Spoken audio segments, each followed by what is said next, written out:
This is Bloomberg Surveillance with Tom Keene and Paul Sweeney. Donald Trump needs a weak dollar. I don't hear too many bullish cases for China in 2025. With Lisa Mateo on markets. The economic calendar jam-packed today. And Michael Barr with news. Trump took steps on everything from TikTok to the southern border. The best in economics, finance, investment, and international relations. This is Bloomberg Surveillance on Bloomberg Radio. Good morning, everyone. Tom Keene and Paul Sweeney, Michael Barr, Lisa Mateo. Let's go right to Amanda Agatti's note, Paul, because this says everything that can possibly be understood about equities, bonds, currencies, commodities. Quote, baseball season hasn't started yet, but the market is acting like it's late October. Okay. That really describes a week, doesn't it? Yeah, it does. We've got a little bit of a lift here on the screen here, but the futures haven't been very predictive of the day's performance here. But it's jobs day today, Tom, so we'll be all over that at 8:30. With the jobs data. With the Sweeney Mass, folks, you got to understand it's 7,000 square feet. I mean, he's back on the west side of the house and he can't see the tide.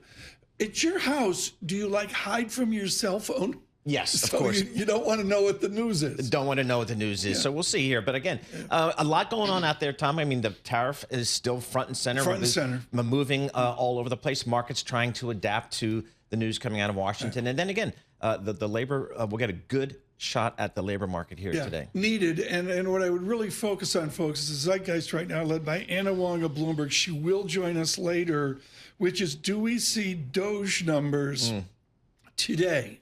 Lisa has an opinion, we don't. But the answer is, you see Costco came in a little light? Yep. She missed one trip to Costco. I know, that's the quarter right there. That's what did it. But the answer is, folks, there's a lot going on here. We've got a wonderful lineup. Claudia Sahm and Ellen Zentner spearheading the 8:30 moment for us. Futures, they lift right now. Wait 20 minutes. Futures up 17. The VIX out to 26. Solid 25 yesterday. In a little 24.69. From the Interactive Broker Studios, our Bloomberg Business Flash, Lisa Mateo. Yeah, we got futures rebounding with the tech-heavy NASDAQ 100 down almost 10% from its peak. The S&P 500 on track for its worst week since September. Stocks really took a beating yesterday after big shifts in U.S. trade policy. Today, Paul said it, the focus shifting to the U.S. jobs report, 8:30 Wall Street time. So right now, NASDAQ futures up 0.4%, S&P futures up 0.3%, Dow futures up 0.2%. We have the two-year yield at 3.95%. That's little changed. And the yield on the 10-year, 4.26%. That's down 1 basis point. We have the Bloomberg Dollar Spot Index down 0.2%. This morning, chip stocks rebounding. Broadcom up 11% after AI growth fueled this upbeat forecast. Then we check in with NVIDIA. Their shares up 1.5%. ASML, their ADR is up 2%, and ARM up 1.5%. But it was quite the opposite for Hewlett-Packard Enterprise. Its shares down 19%. Yeah, its outlook trailed estimates. And then we'll stick with tech here. Meta planning to launch improved voice features on the Llama 4 AI model in the coming weeks. Financial Times says it's trying to make the conversation with the user a little bit more personal. There you go. That is your Bloomberg Business Flash. Paul and Tom. Lisa, thanks so much. We welcome all of you again across the nation on your commute up to this 8:30 moment in 90 minutes. And on YouTube, growing each and every day. I learned something today. It's Bengaluru. Bangalore is like Bangalore, Bombay, right? like Sure. And it's been literally 20 years of changing the name to what Indians call it. Good morning in the Silicon Valley of India as well. I got to work on the pronunciation. I'll get there. Amanda Agatti starts us strong. What a wonderful guest list today. And we start with PNC Bank's Amanda Agatti. Okay, Amanda, it's baseball. The Red Sox look awfully good right now. How is our economy and the linkage to the stock market if you say we're hyperventilating like it's October?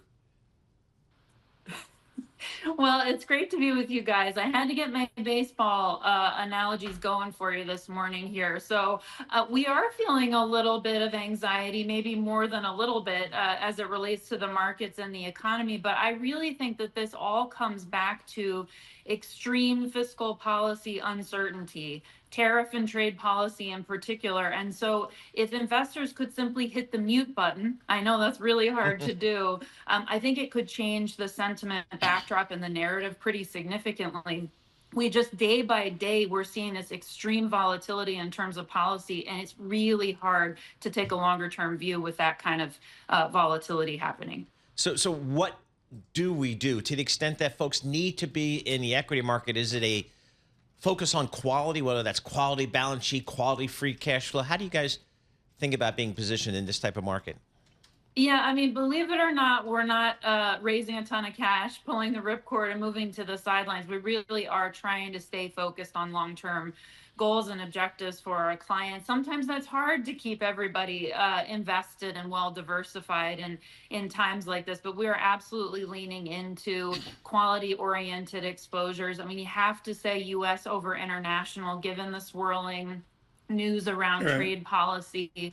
But there are some pockets of opportunity there. And I think, the uptick in volatility that we've had has actually given investors an opportunity to reposition portfolios. So that's the good news, bad news of what we're dealing with right now. On a philosophical basis right now, as we all sit with, we're going to sit with Barron's and a cup of coffee tomorrow morning and go, are you kidding me?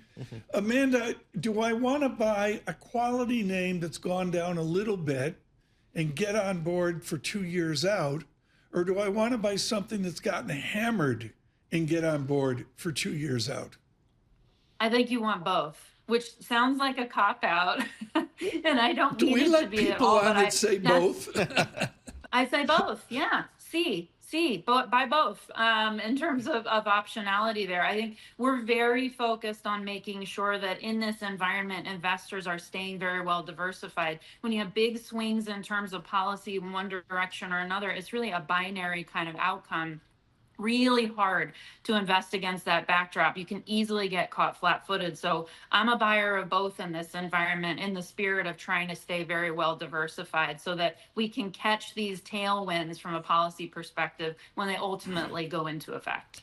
So, Amanda, the S&P 500 is really sitting right at its 200-day moving average. Historically, that's been a buying opportunity. Do we have the courage to do that here? Absolutely. We haven't had this kind of opportunity in a while, actually. The last few years, the market's done nothing but go straight up. And so I think there's been a lot of investor complacency as a function of that. Volatility has been really low. All you really need is broad-based kind of beta exposure in the last couple of years. It's a different environment this year. And so I think the ability to be nimble and be more actively managed in terms of portfolios, it's not that I don't want some passive exposure, but I think active really rules the day in 2025 here. If we get a growth slowdown, Amanda Agatti, do we get money market funds coming down to, dare I say, 3.9%? Are we just going to see a lower return on cash? Well, I think if we do get a growth slowdown that forces the Fed's hand to do some more rapid rate cuts than what's currently planned, I think money market yields do come down. We've been saying for a while now, even though the path towards looser policy is a bit slower than what maybe we expected 6 months ago, cash is never an investment. It creates optionality. And so we've been talking with our investors about how to reallocate and redeploy that cash either into short to intermediate duration exposures and fixed income or some of the pockets of equities that we just talked about. So I would not be sitting on a lot of cash in money markets on the sidelines here. So, Amanda, in terms of fixed income here, do we sit there in the 2-year Treasury at 3.94%, or do we take some credit risk here? I actually am a believer that the cycle has legs to it. So even though we're in the middle of this growth scare from a cycle perspective, I actually think the underlying fundamentals of the economy are still very sound. And in particular, on the credit side of the equation, no material default cycle. We're not seeing signs of stress building there. Credit spreads are fairly well behaved. So I'm a believer and a buyer in some credit here. I think from a duration positioning standpoint, we like the belly of the curve. That 5 to 7 year range looks a bit more attractive than the short end. So a little bit in investment grade, a little bit in credit. Again, that's a diversification kind of story for you. Amanda Agatti, thank you so much with PNC Bank for getting us started here on this Jobs Day. What I know for certain is when I look at equities, bonds, currencies, commodities in this turmoil, you look to foreign exchange. For all of you across the nation on YouTube, Jane Foley now with Rabobank on currencies moving. Jane, what is the pair that speaks the most volume now given this turmoil? Well, I suppose it's got to be some of the euro crosses, but perhaps the surprising one really has been Stocky. We've been talking about Stocky before, but the Stocky is the best performer in the in the day today. It's done extremely well. It's hit our mid-year target already. So that's the outsider here. But I think we really should be talking about the euro. We have seen game-changing changes here in Europe this week, which really does bring the potential of a real step up in a potential for growth from fiscal stimulus, in Germany, and that of course would have implications for the rest of the region. So that's got to be the currency, that's been most interesting this week. Yeah, Jane, Paul and I agree. Yesterday was historic. I mean, it was absolutely. There's no other way to put it, with Lagarde speaking, and I was going back to her Jackson Hole speech to reread it. But I look at Euro Stocky. This is the euro versus Sweden. Let's just begin with basics. Why is Sweden so strong? Is it a nominal GDP bet?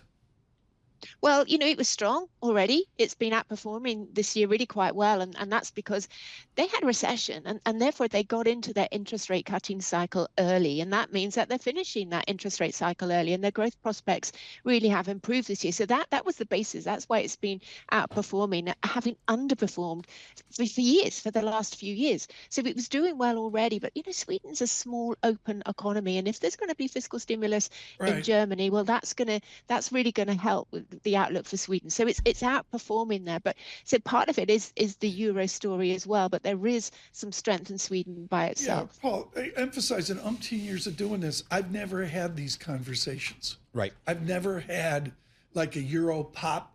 How about euro exceptionalism? I'm inventing that this morning. Exactly. So, Jane, we were trying to get the euro to parity for our European traveler, Tom Keene, but that is out of the picture right now. How strong can the euro go here in the near term? Well, I don't think this is going to be necessarily all one way, because we know with Europe that there's a lot of politicians here. There's a lot of different countries that there can be delays. And even if you think about the huge changes that we've had from the German coalition to be, we've got to remember that that's got to go through Parliament by March the 25th, because in order to get those changes through, he needs the composition of the Parliament that was voted in 2021. Now, of course, there were elections last month, and a lot of seats went to the far right, to the far left, who would probably oppose some of the changes that have been proposed by the new coalition to be. And that means that there could be legal challenges. That means that there could be delays. And so from that front, it's possible that the euro is seeing a bit of a sugar rush with some of this optimism, that some of that could be disappointing. Also, on the other side of the coin, the market's got, been talking a lot about the slowdown in the US economy. It's going to be very vulnerable to today's payrolls data. But if there is still a sticky inflation in the US, the Fed just won't be able to cut as much as maybe the market's hoping right now. And that, on the other side of the coin, could give the dollar a little bit of more support. So I don't think we can rule out 105 seeing it again, but certainly the trajectory for the euro has certainly improved. Jane, does President Trump want a weak dollar? Well, had you asked me that during his first term, well, I think it was clear that he did, certainly because, he's been looking towards trying to fix the US trade deficit, and a weaker dollar would clearly, textbook help that cheapen US exports. But it did seem that some of the questions in the campaign trail last year seemed to adjust that view. And instead, he seemed to think, well, maybe tariffs would be the answer to fixing the US trade deficit. And that may leave, the dollar there as a strong currency that would be still, the reserve currency of choice, because he has also threatened countries that could move away from the dollar with extra tariffs so that they won't do that. So his rhetoric certainly changed a bit. And I think really, if the tariffs, are some degree successful in adjusting that trade imbalance, then his focus is off the dollar. The Japanese yen continued strength down here below 148 here. What are your thoughts on the yen? I think the yen, I've been saying it for months, I think the yen is on course, still on course to be the best performing currency in the year to date. There is going to be a little bit of strength, though there is right now, and there probably will be into the next week or so, because the market's wondering how hawkish the Bank of Japan can be at the March Bank of Japan policy meeting. I mean, surveys suggest that economists think that they won't hike interest rates again till the middle of the year, maybe not even till July. But there is this fear that maybe they could go just a little bit earlier than that, and that's why the yen is picking up even more steam right now. But the fundamentals of Japan, are really interesting. It's not just about interest rates; it's what's behind that. It's about the reforms and the want of the Japanese government really to get investment away from cash, further into assets. Buffett, we know, has been there for the last few years, and he wants really to get, or the Japanese government want really to get other investors back into Japan. And that, if it works, is a fundamental change. Jane, with Rabobank, you people do tons of commercial relationships and commercial transactions.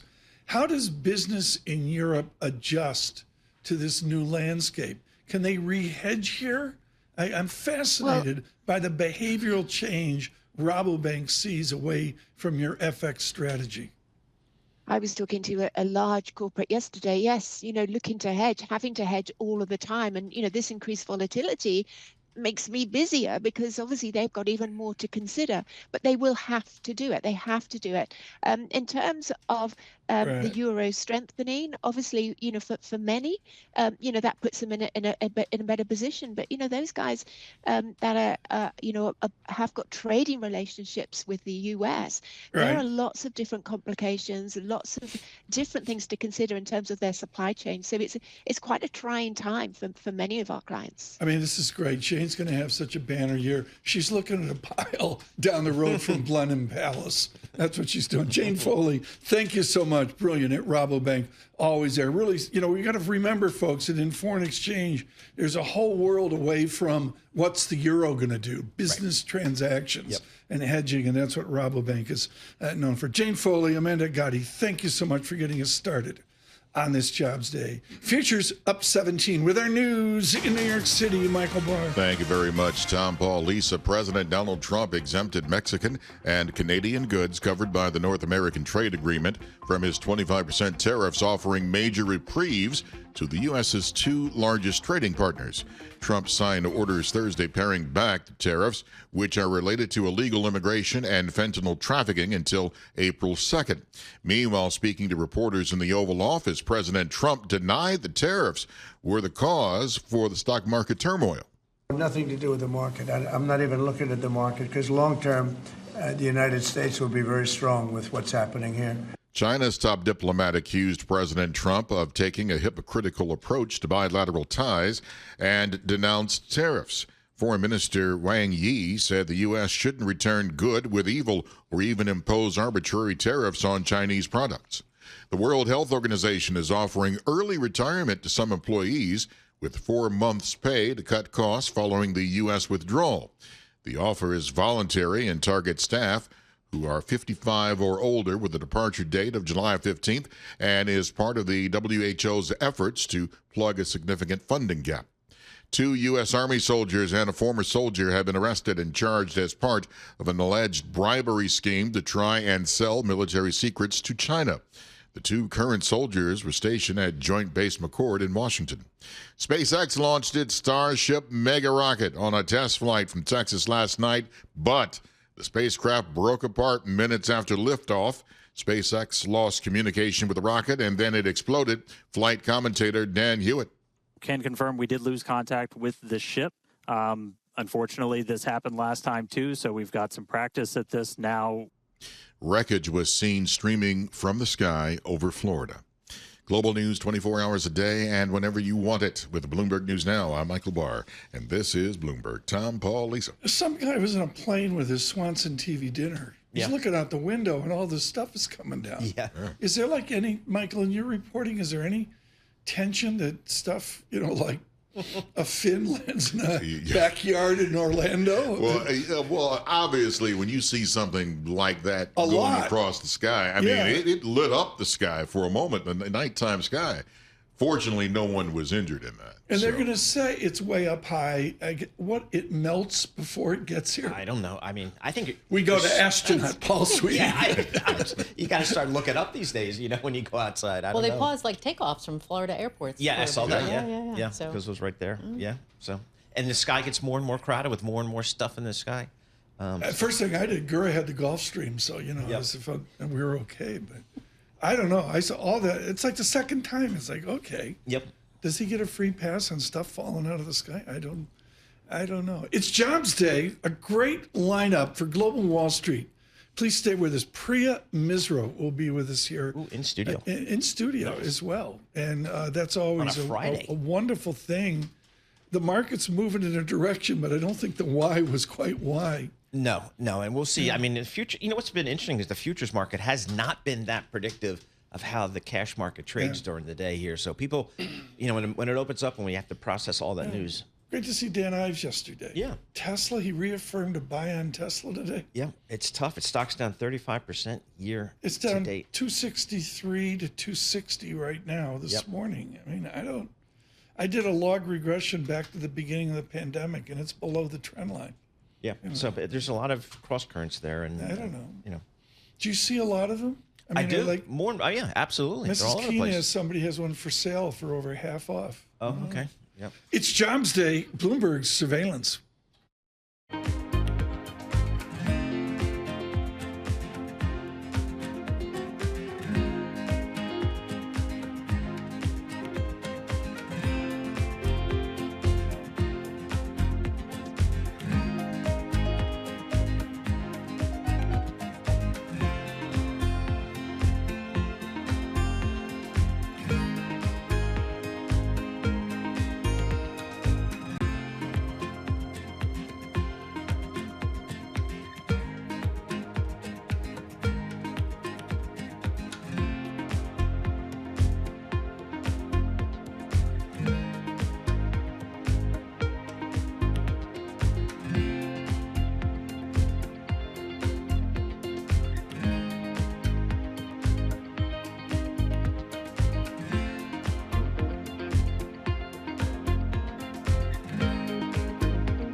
Markets, headlines, and breaking news 24 hours a day at Bloomberg.com, Bloomberg Television, and the Bloomberg Business app. This is a Bloomberg Business Flash.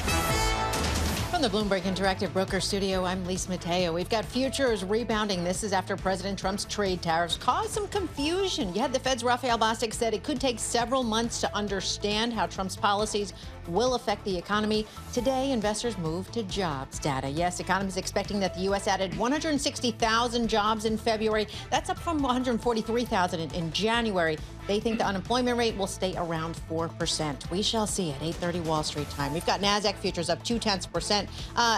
S&P futures up 0.1%. Same for Dow futures. The 2-year yield 3.94%, down 1 basis point. The yield on the 10-year 4.25%, and that's down 2 basis points. To commodities, spot gold higher, $2,921 an ounce. We go to Brent crude up more than 1%, $70 a barrel. WTI crude $67 a barrel. And the Bloomberg Dollar Spot Index down 0.2%. You have sales for the record label for artists like Taylor Swift, Billie Eilish. Well, topped estimates in the fourth quarter thanks to an increase in subscribers. We're talking about Universal Music Group. It's up nearly 4% in Amsterdam. Then we go to shares of Gap. They're higher, up about 16%. Strong sales.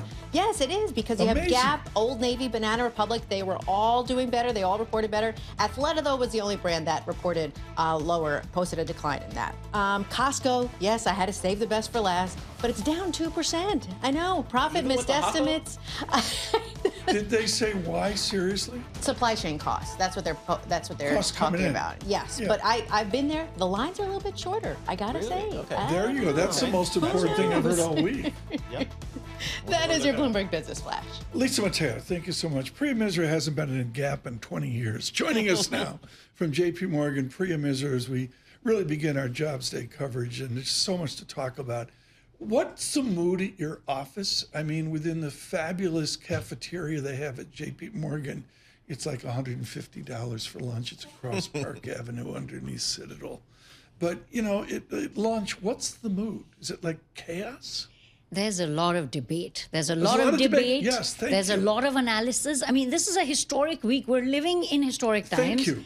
I could do with a boring day, but we haven't quite had those. So in the US, we're clearly dealing with tariff uncertainty, tariff on, tariff off.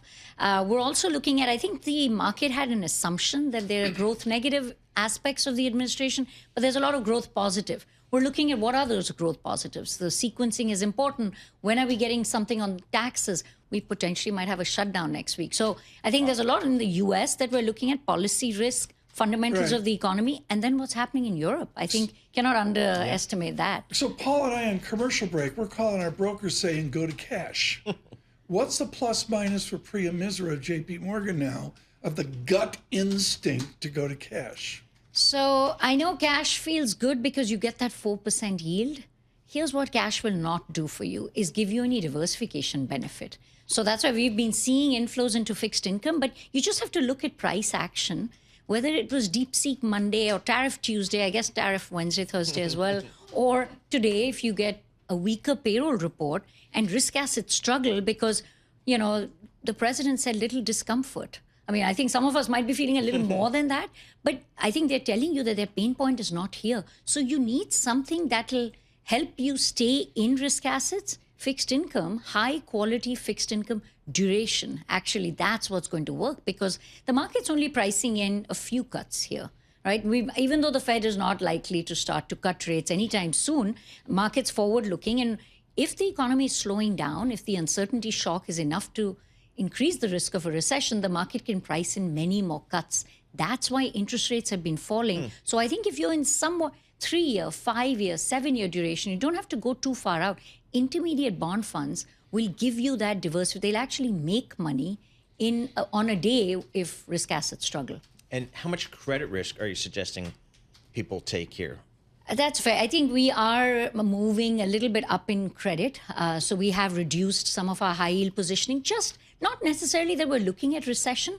I would argue risk premiums should be higher. Okay. If the uncertainty is high, distribution of outcomes is higher, as risk premiums increase, I would say investment grade corporate, even securitized credit. So yeah, we wouldn't shy away from credit risk. You just have to do a lot of work. You talk about what we're doing at JPMorgan, a lot of research, because what we're seeing is the dispersion within credit is increasing. High rates, uncertainty. So you have to be really careful. You buy the companies where you like the business model. You think the balance sheets can withstand the uncertainty. So I guess your credit analysts, are they now modeling maybe a little bit slower growth and seeing how those credits perform in a slower growth environment? Not a recession, but maybe a slower growing? Right. I think our base case has downshifted a little bit in terms of growth because we're looking at this uncertainty as something that will weigh on growth.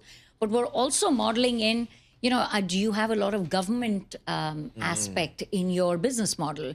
Do you have a lot of foreign input costs? Because if tariffs are going to raise revenue, tariffs are not just a negotiating tool. In that case, and we have April 2nd coming up. So I think what we're putting in a scenario basis is a lot of the policy risks in there and then seeing who can withstand it better and sort of trying to focus on those sectors. Right. What can equity people learn from the Priya Misra fixed income space right now?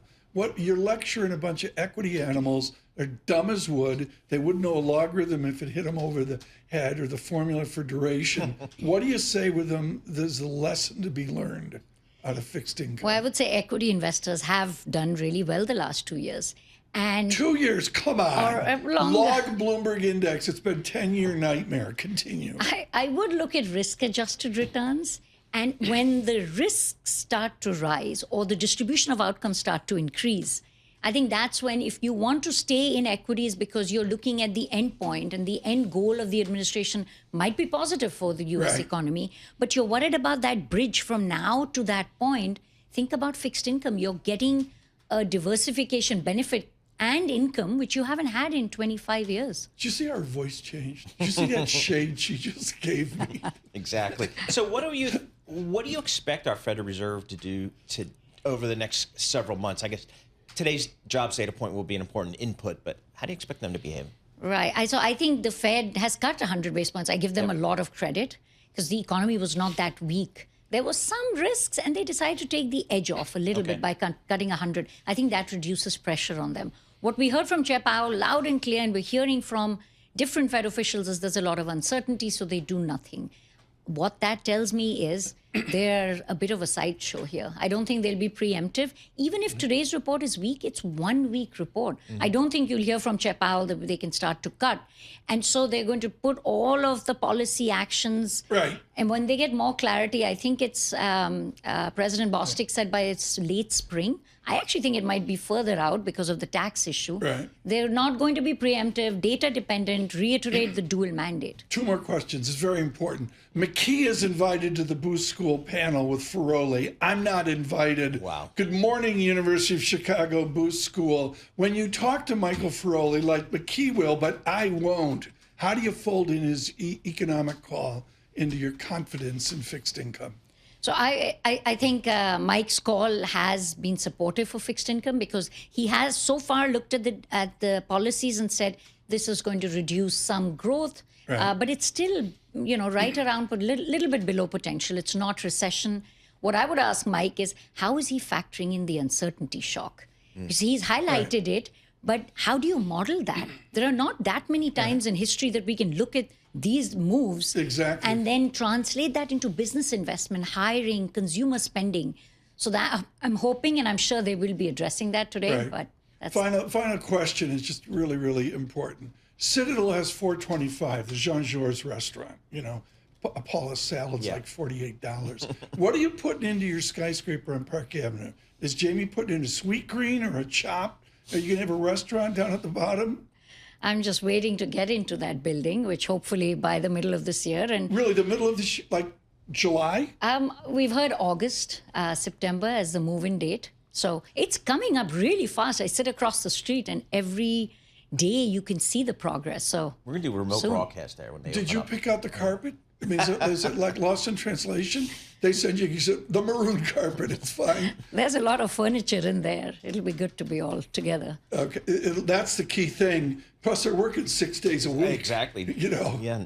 Yep. The remote thing, that's past. This is wonderful on Jobs Day. Priya Misra with us with great perspective. And, this is what surveillance is about. To have Bob Michael with us and Priya Misra back to back over a number of days is what it's about. I can't say enough, folks, about the uncertainty that Dr. Misra talked about there. I just really can't say. It's just a unique time. We're trying to give you the best conversation we can. Paul, I got to go. I mean, for those of you on radio, you're not noticing it today.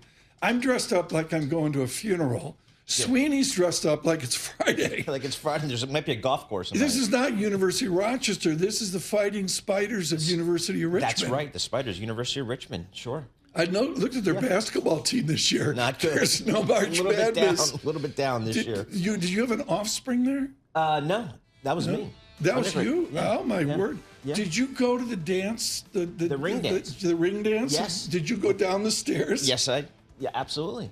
My word. Yep. Priya, this is debauchery of the South. Yes, it is. Yes. To all of you across this nation that have survived the ring dance at the University of Richmond, it's Jobs Day. Good morning. Oh, I can't believe what that dress cost.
Markets, headlines, and breaking news 24 hours a day at Bloomberg.com, Bloomberg Television, and the Bloomberg Business app. This is a Bloomberg Business Flash.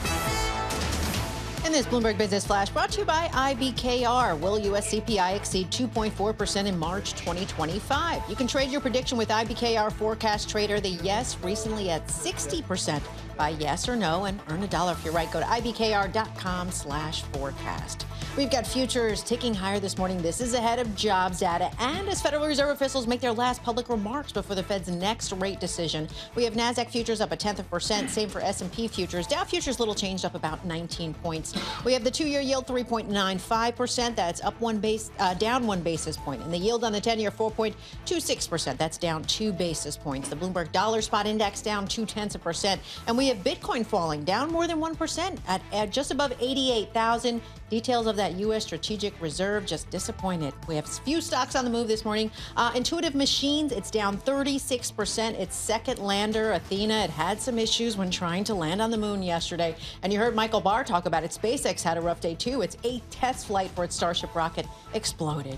Also making news, Goldman Sachs. Sources saying it's pushing managers to relocate to cheaper locations like Dallas, Salt Lake City, and that's...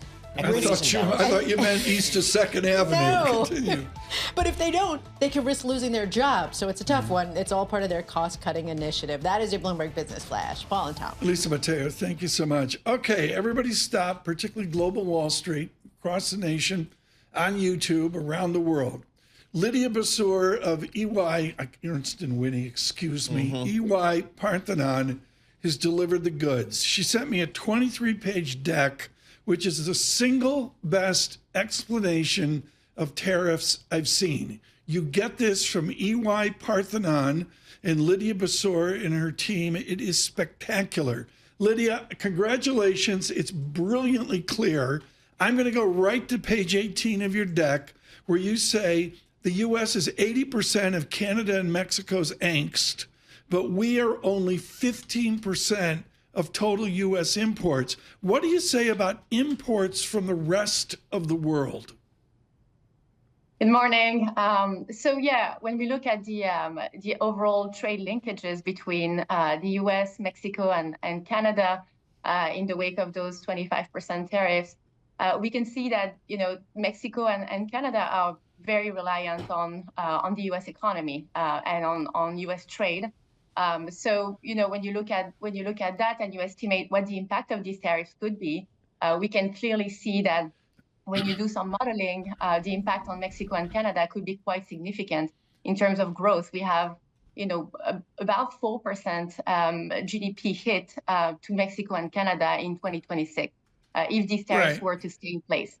And then for the U.S., you have a hit that would be, smaller, given this lower reliance, but still quite significant on the U.S. I was working off Steve Ratner's great work yesterday, folks, out at Morning Joe with Joe and Mika. And Steve Ratner had a beautiful bottom decile impact of tariffs. You go to the bottom fifth, the quintile, and you come up with pretty much the same number, a negative $1,600. But they still have to pay rent. Is the bottom fifth of America going to be absolutely crushed by these tariffs? Yeah, there is a disproportionate impact of these tariffs on lower income households, and that's what we see, and that's what we show in this research.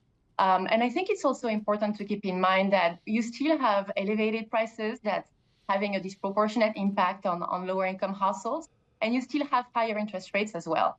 So if you look at the consumer picture today, you already have that bifurcated consumer picture with lower income households under more pressure. So these tariffs will put, additional pressure on the consumer, and then you have, some worries about potential pullback from the consumer and, the overall impact on the economy. Lydia, what's the stagflation risk in a higher tariff environment where we maybe have higher prices, inflation, but maybe slower growth? Yeah, that would be a difficult situation to be in, and a situation we don't want to have to face. We're coming off of a period of, a surge in inflation, and we have seen already some move in inflation expectations. So in terms of the inflation impact of these tariffs, the key question is whether this move in inflation expectations that we saw in those consumer survey is going to be sustained. And if that's the case, that would put the Fed in a very difficult situation because, they would have to balance that growth risk with the inflation risk. And if inflation expectations were to be de-anchored, they would be, really worried about that potential wage price spiral, and they would have to focus on the inflation side of the mandate. So there is the risk of a deeper economic downturn in this type of scenario. I'm looking at the WIRP function, the World Interest Rate Probability Function on the Bloomberg terminal. It looks like the market's now pricing in maybe 3 rate cuts this year. How does that seem to you guys? Yeah, we still have 2 rate cuts in our baseline forecast. There's been a really sharp repricing in market expectations. There's been a lot of concerns about the economy and about where growth is heading. We saw the big, negative print in the Atlanta Fed GDP tracker that has raised a lot of concern about where the economy is heading. If you look at the data and you look at, the underlying momentum, it remains positive. So I think, for now, we're not seeing that pullback in consumers, that pullback in businesses and hiring. But, as we move forward, what we're clearly seeing is that the downside risk is rising. So we still have, about 2% growth for this year, but with clear downside risk and the potential for consumers and businesses to pull back more significantly. Lydia, what do EY business clients think of your 28-page deck? How are they acting now as they look to Q2? Yeah, this is really well received in the sense that it's providing a little bit of context and clarity on what the trade situation is, what type of tariffs are in place, what are the trade dynamics that these tariffs are coming into play. And so what we're hearing from businesses is that uncertainty is extremely high. They don't know when these tariffs are going to hit. For the tariffs that are already in place, they don't know for how long they will be in place. That's just creating a lot of uncertainty. And what it means is they're relying on scenarios to try to assess what the economic impact will be and what the business impact would be. And they're also, thinking about building resilience. Got to run the deck, folks. Get it. Really Ernst & Young, EY Parthenon, Lydia Basora, and Greg Dacko there with brilliance. Right now, our news in New York City, Michael Barr. Thank you very much, Tom, Paul, Lisa. President Donald Trump said tariffs on Mexico and Canada could go higher than a 25% rate imposed earlier this week, injecting further uncertainty into trade policies that have rattled markets and left businesses on edge. Trump spoke a day after he paused those tariffs for Mexican and Canadian goods covered by the USMCA trade agreement until April 2nd. He talked about the pause in an interview that aired this morning on Fox. Because I wanted to help Mexico and Canada to a certain extent. We're a big country, and they do a lot of their business with us. April 2nd, it becomes all reciprocal. What they charge us, we charge them. It's a big deal. Asked during the interview if businesses would receive more clarity on his trade strategy, Trump responded, "I think so," and added the tariffs could go up as time goes by. For the second time in 2 months, debris from a SpaceX vehicle rained down in the Atlantic from an explosion after launch. This time, the Starship lost contact minutes into the test flight as the craft came tumbling down. The rocket blasted off from Texas last night. The booster came back down to Earth successfully, but as flight commentator Dan Hewitt described, engines on the spacecraft started shutting down as it streaked east. And we just saw some engines go out. It looks like we are losing attitude control of the ship. Contact was lost with the spacecraft as it went into an out-of-control spin. No astronauts were on board the craft. Finally, people in France are saying you found a what by the what? High-speed trains from Paris to London, Brussels, Germany, and the Netherlands are all canceled this morning after rail construction workers discovered an unexploded World War II bomb near the tracks. Global news 24 hours a day, whenever you want it with Bloomberg News Now. I'm Michael Barr, and this is Bloomberg. Tom, Paul, Lisa. Michael Barr, thanks so much. The Secretary of Treasury over on the Death Star with Andrew Ross, Sorkin, Becky, and Joe. And this headline, I don't even know how to process it. And the futures disappeared here. We were up, what, Paul, 15, now we're up 3.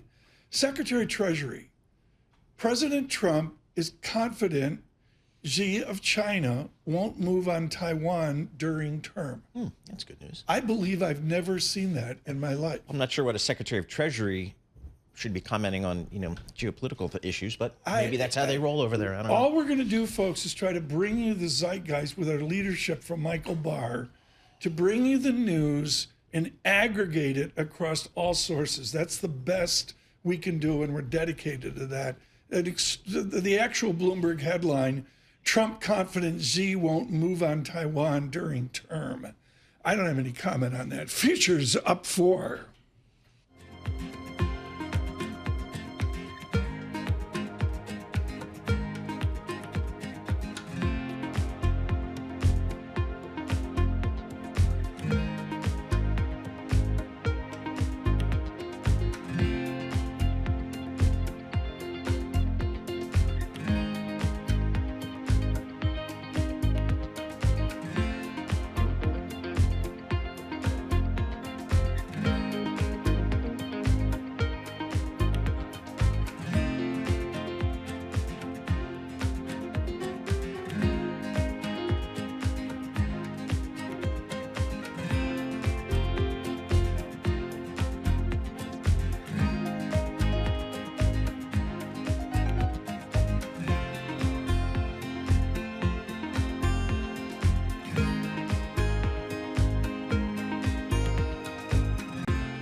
Now a look at the front pages. What's making news around the world? Your daily roundup of today's headlines on Bloomberg Surveillance with Tom Keene, Paul Sweeney, and Lisa Mateo. Good morning, everyone. Paul Sweeney and Tom Keene on Friday. Jobs Day here, really coming up on it rather quickly here in 30-some minutes as well. But we got to do the papers, and that means Lisa Mateo. Have you recovered from Costco? I did. I'm good now. It was very sad news, but shares are still lower, down about 2%. This morning, you guys are always talking college basketball, right? So wanted to kind of bring it in here, get myself involved in the action. This is from the Post. Okay, so they're saying that March Madness is just that. It's March. They're saying that's failed to kind of bring this buzz to the regular season. They list a couple reasons why. They talk about, they're competing with football, women's college hoops getting more popular because the women actually stay in the sport longer, so people get more familiar with them. Well, there's the guys, they move on to the NBA. Coaches coming, going, the transfer portal, NIL. They say that, they've tried to expand the March Madness tournament to spark it. Did that do it for you, expanding the tournament? Did that spark excitement? No? I mean, it's a little bit better. Just get some more teams in there. But you're right. There's more and more. I think, just speaking from the perspective of Duke, all my guys are one and done. And so our connection with our team, and I speak from a lot of alumni, is much, much less. Now, can you extrapolate that out to the entire college game? I don't know.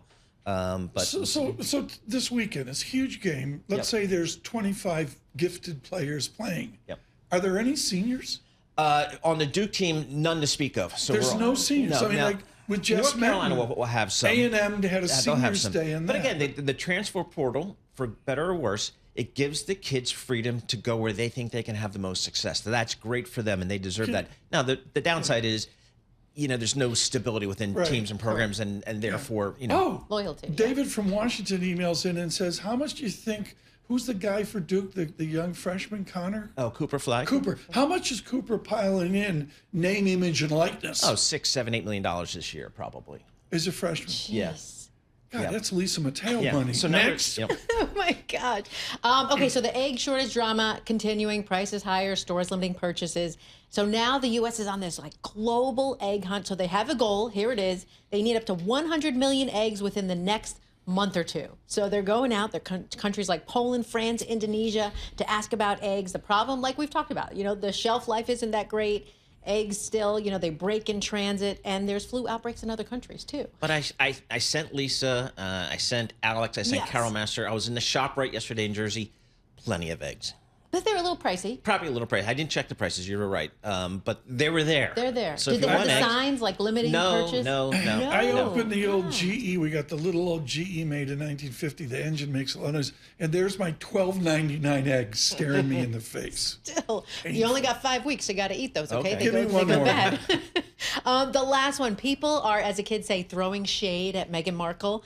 Meghan Sussex. Okay, there you want to put it. Her new Netflix show, With Love, Meghan. She cooks, right? She tends to her beehive, she picks berries, but it was this pasta dish that she called single skillet spaghetti that threw people over the edge. Okay, so what she does is that It's an all-in-one dish. She lays the pasta out like raw in the pot, and then she throws the tomatoes, the garlic, and the olive oil, and then she pours the boiling water on top of it. Really? So she lets everything kind of cook at once instead of boiling separate. Is it work? And so everyone's up in an uproar. They don't like it. Well, they say you can't do that. Didn't Martha do that about 1983? Well, I didn't get past the second line, which says Megan Sussex. Yes. That's her British royal name. Sussex. She goes by. I didn't know that was a thing. I've never seen that it is her before. thing now. You have to keep up with the pace. Oh, I could. There's so many things I could say where Mr. Bloomberg would call me up and Tom, put the surveillance cork in it. But the reason she says it gives it a creamy texture because it keeps the starch in it. So that's why she does it that way. And it's less pots to wash. Lisa Mateo, thank you so much. Greatly appreciate it. The newspapers with Lisa Mateo. Lisa and I have a belated shout out here. It is that time of year. We go to Jobs Day here in 30 minutes with futures up 6. They've retrenched a little bit. We need to say a shout out to the Penrod family of Fort Lauderdale. And it's that time of year at the Elbow Room. Oh, yeah. Talk about a remote we need. Oof. We could go down to the Elbow Room in Fort Lauderdale. They would be like, Mr. Sweeney, we've missed you. There's lots of people down there doing name, image, and likeness. We say good morning. Stay with us across the nation on your commute and on YouTube as well. Dolly.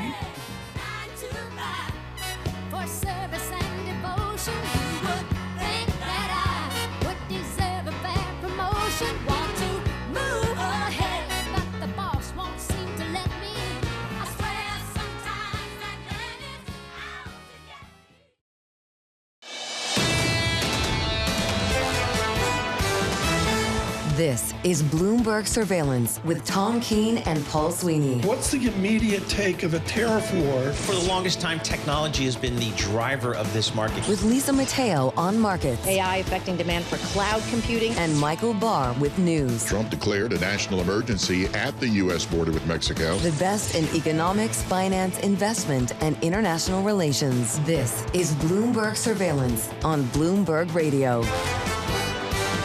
Good morning, everyone. Paul Sweeney, Tom Keene, Michael Barr, Lisa Mateo. Just after a successful newspaper segment, she's looking at Costco. It's cratered. How far down is it?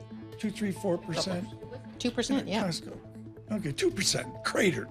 Anyways, we say good morning. It's Jobs Day. We got a wonderful lineup coming up on the economics of the nation, given the historic turmoil that we're in right now. Whatever your politics, to have Claudia Sahm and Ellen Zentner with us at 8:30 is a good thing. Rebecca Patterson scheduled to be with us as well. We start strong without all of this talk. Links into the equity market, into your weekend, over the kitchen table. Dear, what do we do now? Cam Dawson will be with us here in a moment. Futures pull back. Futures up 5, Dow futures up 7, VIX out over 25 as well. Let's get right to it from the Interactive Broker Studios, the Bloomberg Business Flash. Lisa. Yeah, and we've got TGIF taking on a whole new meeting after a rough week we've had here in Wall Street. Conflicting signals over trade tariffs, right? Geopolitical uncertainty, all of that. Today, though, the focus does shift to U.S. jobs report. That's coming up about a half hour from now. So we'll start with NASDAQ futures up about 0.1%. Dow futures, S&P futures, they are little changed. We have the 2-year yield 3.94%, down 1 basis point. The yield on the 10-year 4.25%. And that's down 2 basis points. To currencies, we have the Bloomberg Dollar Spot Index down about 0.1%. The euro up 0.6% at 108.54 against the dollar. Some good news, bad news on the tech front. So the good news is that chip stocks are starting to rebound. We have Broadcom up 10% after its AI growth fueled that upbeat forecast. You have Nvidia up nearly 1%. ASML, their ADR's up nearly 2%. But the bad news, you have that downbeat forecast from Hewlett Packard Enterprise, and that has shares down about 18%.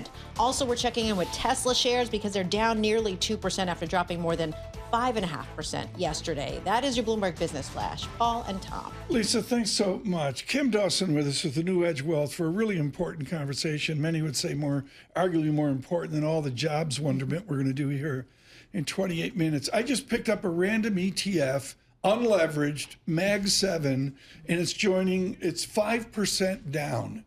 Is that a correction in all these stocks we're wedded to?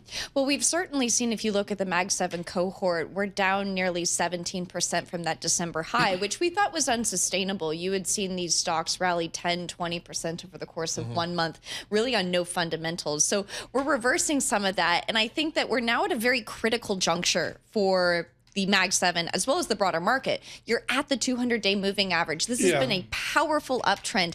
Does it hold?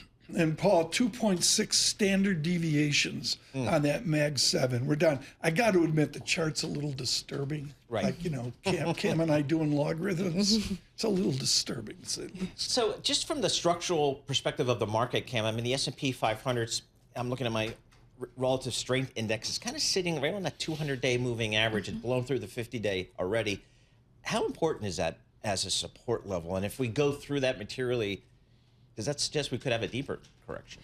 So we do think that that 200-day moving average is absolutely critical. What we typically see is that if you break below it, you do see more volatility to the downside. Here's the caveat, though. Once you break below that 200-day moving average, your forward returns looking out over the long run, looking into 3 years, start to look very attractive because you've been in a corrective period. Am I wrong that is the oldest guy on the planet, or at least within the zip code? We're nowhere near a correction. No. When was the 10%, folks, used to be normal? Am I right? Or is this a new world we're in? Volatility is a feature of being an equity investor. We've just been in this very placid environment where we haven't had much volatility whatsoever, and that we keep having V-shaped recoveries. So our view coming out of our view coming out of this period of volatility is that we are unlikely to see a direct V-shape, meaning that we think we could get a rally off of these oversold levels, but that we could roll over at resistance and stay in this volatile period and potentially even go below the 200-day moving average.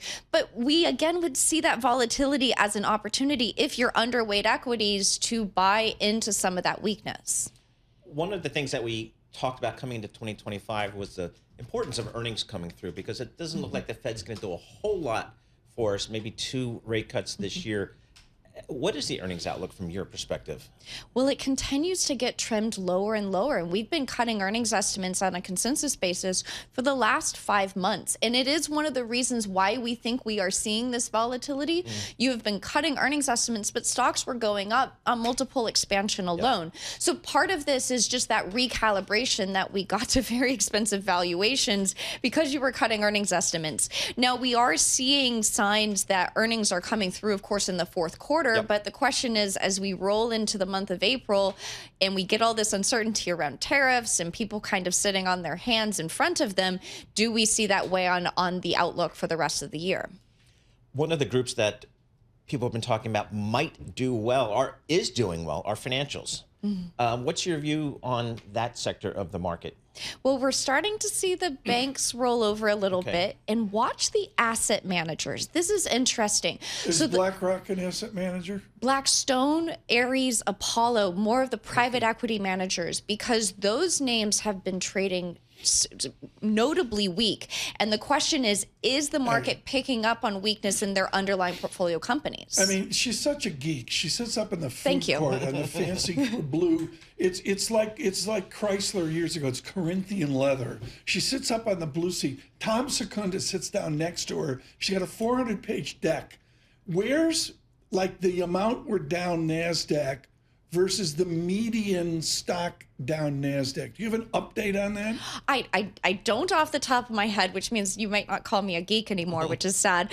But what we would say is that the equal weight S&P 500 has pulled back less than what we've seen in the NASDAQ. The correction has not been as deep because it did not have as far to fall. This is why valuations do eventually matter. How about on the fixed income side here? Where's the opportunity? A lot of folks feel comfortable kind of in that 3 to 5 years, just staying in the treasury market, getting decent coupon. Do you stay there, or do you try to take some credit risk? Well, credit spreads remain very contained, and I think that's actually a good message for the equity markets. If credit spreads were blowing out significantly, we'd be far more concerned about a big downside to growth estimates. The high yield credit spread is still under 300 basis points. It is still near multi-decade lows. This is not a high yield market that's saying that we are falling off a cliff. On this job site, 25 minutes away with Claudia Sahm, Ellen Zentner, Rebecca Patterson with us right now. Cam Dawson on the equity markets here. Futures up 6. Good morning on your commute across the nation. On YouTube, subscribe to Bloomberg Bloomberg podcast, humbled at that growth over the last 10 days. Paul? So, Cameron, what do you tell your clients these days when they're like, probably the rest of us, just trying to drink all this news in like we're drinking out of a fire hose here? There's so much news coming out on a daily basis. Yes, we've been here before. We've seen this before, but still, it's tough for investors to kind of get a sense of where to go. How do I stick to my knitting here? What do you talk to clients about? The key message is that volatility is normal and that we haven't been in a period of higher volatility, but this is something that we deal with as equity investors. The next message is that even if it's not the ultimate low, buying after a correction still gives you higher forward returns. So what we've been talking about with investors is that, yes, you can buy into weakness if you're underweight. You might see a rally up higher. You might roll over further from there, right, but continuously see volatility as opportunity. What are people, come on, what are people doing right now? Are they saying load the boat on a Friday with all this cacophony out of the White House, whatever your politics is, or is everybody scared? So what are you seeing at New Edge? Well, there certainly is a bit of arrested development where, because there's so much uncertainty and flip-flop with the policies coming out of DC, that certainly people are worried about a much larger downside scenario. But what we continue to step back is just take the view of saying, if we're not seeing credit spreads widen out, weakness is buyable. Okay, we got breaking news here. We're thrilled to have Katherine Greifeld with us. First of all, is Gus like in the spring? You know, he loves it. The problem is, though, that the horses haven't fully shed out yet, and it's too early to clip them, so... Little hot. It's a little hot, you know. How much is the shoeing cost? You know, that's a great question. Gus is on an unusual schedule because he gets it done 4 times every 4 weeks as opposed to every 6 weeks, but... I won't divulge on air, but... You won't divulge on air, but there's like zeros after it. It's an expensive manicure. Cam Dawson and Katherine Greifeld with us, and this is a headline that just came out. Catherine Doherty, thanks for this. NASDAQ joins exchanges seeking to ruin Cam Dawson and Katie Greifeld and Paul Sweeney and Tom Keene's day. Cam Dawson, do we need round-the-clock trading? No. I want to sleep. Please. Katherine Greifeld, do we need round-the-clock trading? You know who's probably happy is the exchanges, because they're going to make more money if they can offer trading all the time. Are we going to, is it like BitDog? Are we going to trade? Am I going to be up at 2 p.m.? You could become a pajama trader, you know, and just always be on. Cam, do we need round-the-clock trading? Or is it trading away someone's wealth? I think it raises questions about liquidity in the other hours, and do we see unnecessary increases in volatility in times when liquidity is tight overnight? See how difference here? You and I are polite with each other. When Greifeld wants to jump in, she gets her elbow out. Go. Well, you know, one thing I do, you mentioned that, and something I wonder about is that you have this cluster of volume around the open and the close, obviously. If we're around the clock, does that change, or do we still cluster at these same times? I don't know. Yeah, do we see that smile of volume still persist? And we see also at the same time as a lot of the gains happen overnight. If you look at the trading gains over the long run, the gains in S&P 500 come from overnight sessions. So how does that change in 24-hour trading? Is Bitcoin causing this? You're the Bitcoin expert. Is this Bitcoin's fault? I'm not going to go that far, but I do think it's interesting that it feels like traditional equity markets have been taking pages from crypto markets to an extent, and I think that 24-hour trading is one of those pages. So, Katie, how much in the crypto market? Because I'll come in the morning and I thought Bitcoin was at 88 and it comes in to 82. Does it really trade overnight a lot? It does, but not a lot. We call them, I mean, the joke is that those are goblin hours. You know, who knows what happens overnight in the crypto market? Oh, I get it. And then you come in and, you know, everything reverses. I thought it was telling that you had this big crypto rally over the weekend. Prices of Bitcoin popped. Then Bitcoin was down on Monday, but the equities that only trade on U.S. exchanges had to catch up. So there was some really funky trading. Since you're here, in Cam Dawson, Paul Sweeney, and Tom Keene have zero knowledge, give us a value add. Is it a strategic reserve? Are we going to store BitDog and salt mines in Louisiana? You know, I wish I had the answer to that. I will say today's the White House Crypto Summit, right? So maybe we'll get some clarity there. Do we have any notables? I believe Trump is going to make statements. Okay. All right. And Bloomberg Technology has the Crypto Czar on at 11 a.m., David Sachs. So, very good. We're going to carry that live. And Jerome Powell with us here later in the afternoon, I believe, from the Booth conference. I wasn't invited to. Heard that. I don't know if he'll be talking about crypto. So 24-hour trading. Folks, I'd love to know what you think. Out on YouTube live chat, email me, send semaphores, smoke signals, whatever. Cameron, help me here. I don't have much to help you. Dumb. There's something about you close and there's after hour for 15 minutes or whatever. Right. And then you just do something else. You go do something else, exactly. You write or you think or you go ride Gus. Yeah, yeah. I mean, I do think as a journalist, someone who covers financial news, I shouldn't complain. There will be a lot of things to talk about and more time to talk about those things, but I think we should keep something sacred. Do we need 24-hour trading? No, thank you. Yeah, come on. Your excuse. Katie Greifeld, thank you so much. Getting ready for a 9 o'clock effort. She'll be looking at the jobs report, and of course, Kevin Hassett on Katie Greifeld's show this morning. Katie, thank you so much for that. I just don't, it's like Bitcoin and retirement plans. I got my opinion. Nobody cares. But 24/7, do I need to be breathless at 6:30 p.m.? I need to buy Apple. Yeah, I think with the technology, there's an argument that maybe you could do that. You should do that. So, Cameron, all right, our world is 8:30. 16 minutes from now, we're going to get the jobs report. What are you going to be looking for there in the jobs report? Well, certainly we don't think we're going to be getting signs yet of the DOGE cuts to jobs. So it means that there's likely going to still be a lot of volatility within this jobs data with seasonality questions.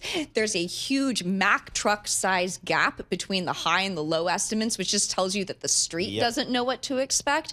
And so it is really an expect the unexpected when it comes to this jobs data. If it comes in hot, we do expect bond market volatility to come back, meaning upward pressure on yields. What if it's under 100,000? Anna Wong's got some gloom number. Yeah, that runaway narrative that the U.S. economy is weaker than expected, and that would cause things like economic surprises to turn lower. And the question is, do you start seeing GDP forecast cuts? We'll have to see. Cam Dawson, thank you so much. Greatly appreciated today. Really appreciate it. Cam Dawson's with New Edge Wealth this morning. Paul Sweeney and Tom Keene getting a jobs day. Talk to Claudia Sahm here will be interesting to say the least. And I don't hear recession calls a la her iconic research, but global from Amanda Agatti this morning, the assumption of growth slowdown is tangible. It is. And maybe just look at the whisper number here, Tom, for the jobs. Again, the survey number is 160,000. The whisper number is 125,000. I can't remember the last time we saw the whisper number that much below or even below the survey number. 13 minutes to the jobs data. We'll go beneath the headline numbers on the two reports and give you, of course, the market reaction. The Sweeney yield's important. Wow, in 2 basis points, 3.94% on the 2-year yield. With our news in New York City, Michael Barr. Thank you very much, Tom, Paul, Lisa. President Trump says tariffs on Canada and Mexico could go higher than 25%.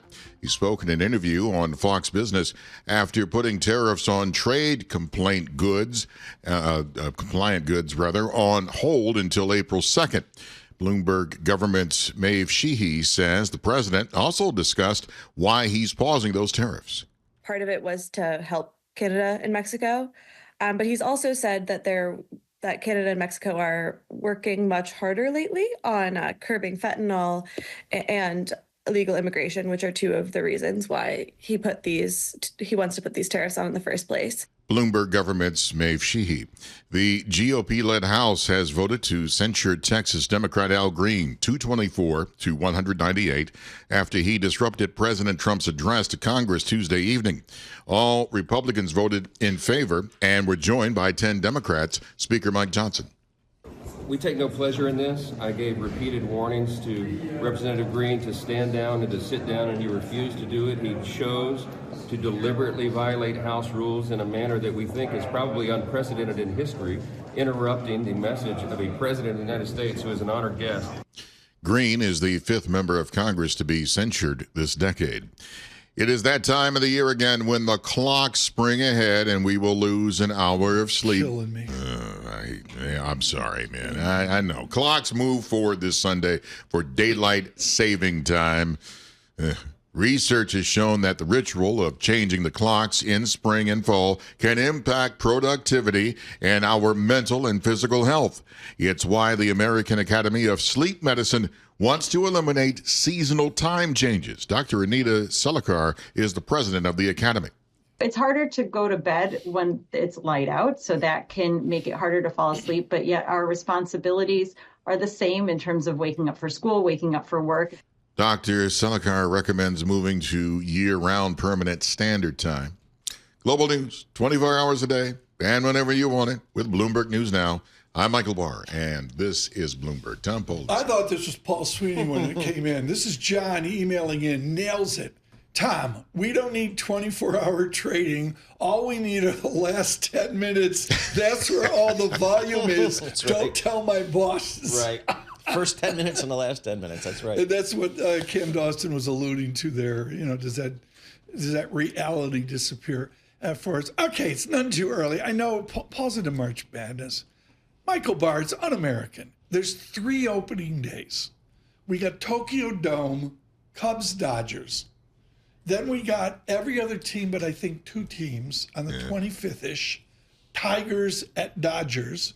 Yeah. They start strong. That's actually good baseball. That's going to be early good. In the season. And then 2 other teams tag along afterwards. Remember, it used to be April 10th. The president would go to Cincinnati, throw out the ball. Why can't President Trump do that? But they've blown it up with all this TV greed. Yeah, and now we start, it's going to be cold in most of these stadiums. Even when back in the day when opening day was like April 7th or whatever you want to call it, 10. And I'm covering stuff at the old Tiger Stadium, it was snowing. They had to cancel games because of that. So the old Michigan Trumble. How good was Jack Morris? Let's just cut to the chase. How cool. Listen, the 84 Tigers team was one of the best ever. Ever. Yeah. Like 27 Yankees. And it's sad, I was there. That's how old I am. So I covered that. And we'll have to see. Opening dates out there. But March Madness is before, right? Yeah, so we're going to have the end of the regular season this weekend, conference tournaments it's next exciting. weekend. Duke is like really in it. Oh, yeah. You know, yeah, they're in it to win it this year. Exciting. We'll have to see. It is Jobs Day. We're 9 minutes away. We've got wonderful conversation, and truly, folks, thank you for the many emails. These tumultuous times, just absolutely amazing what we're living at right now. Eric and our interns have done just a great job bringing in great conversation, and we'll continue to try to do that into next week, into the end of the first quarter. Futures up 3. It's Bloomberg Surveillance.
Markets, headlines, and breaking news 24 hours a day at Bloomberg.com, Bloomberg Television, and the Bloomberg Business app. This is a Bloomberg Business Flash.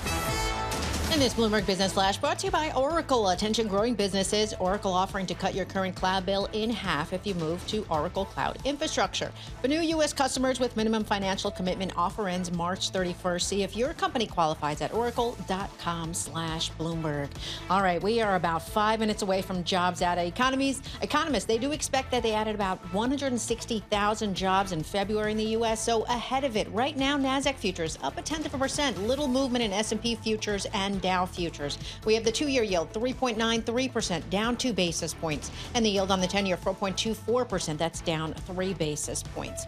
We have the Bloomberg Dollar Spot Index. That's down about 0.2%. And shares of Walgreens are up 6%. It agreed to be purchased by Sycamore Partners for $10 billion, and that's taking the company private. Shares of Gap higher, 16%. That's after strong sales across its namesake brand, but also across Old Navy and Banana Republic. For on-demand news 24 hours a day, subscribe to Bloomberg News Now.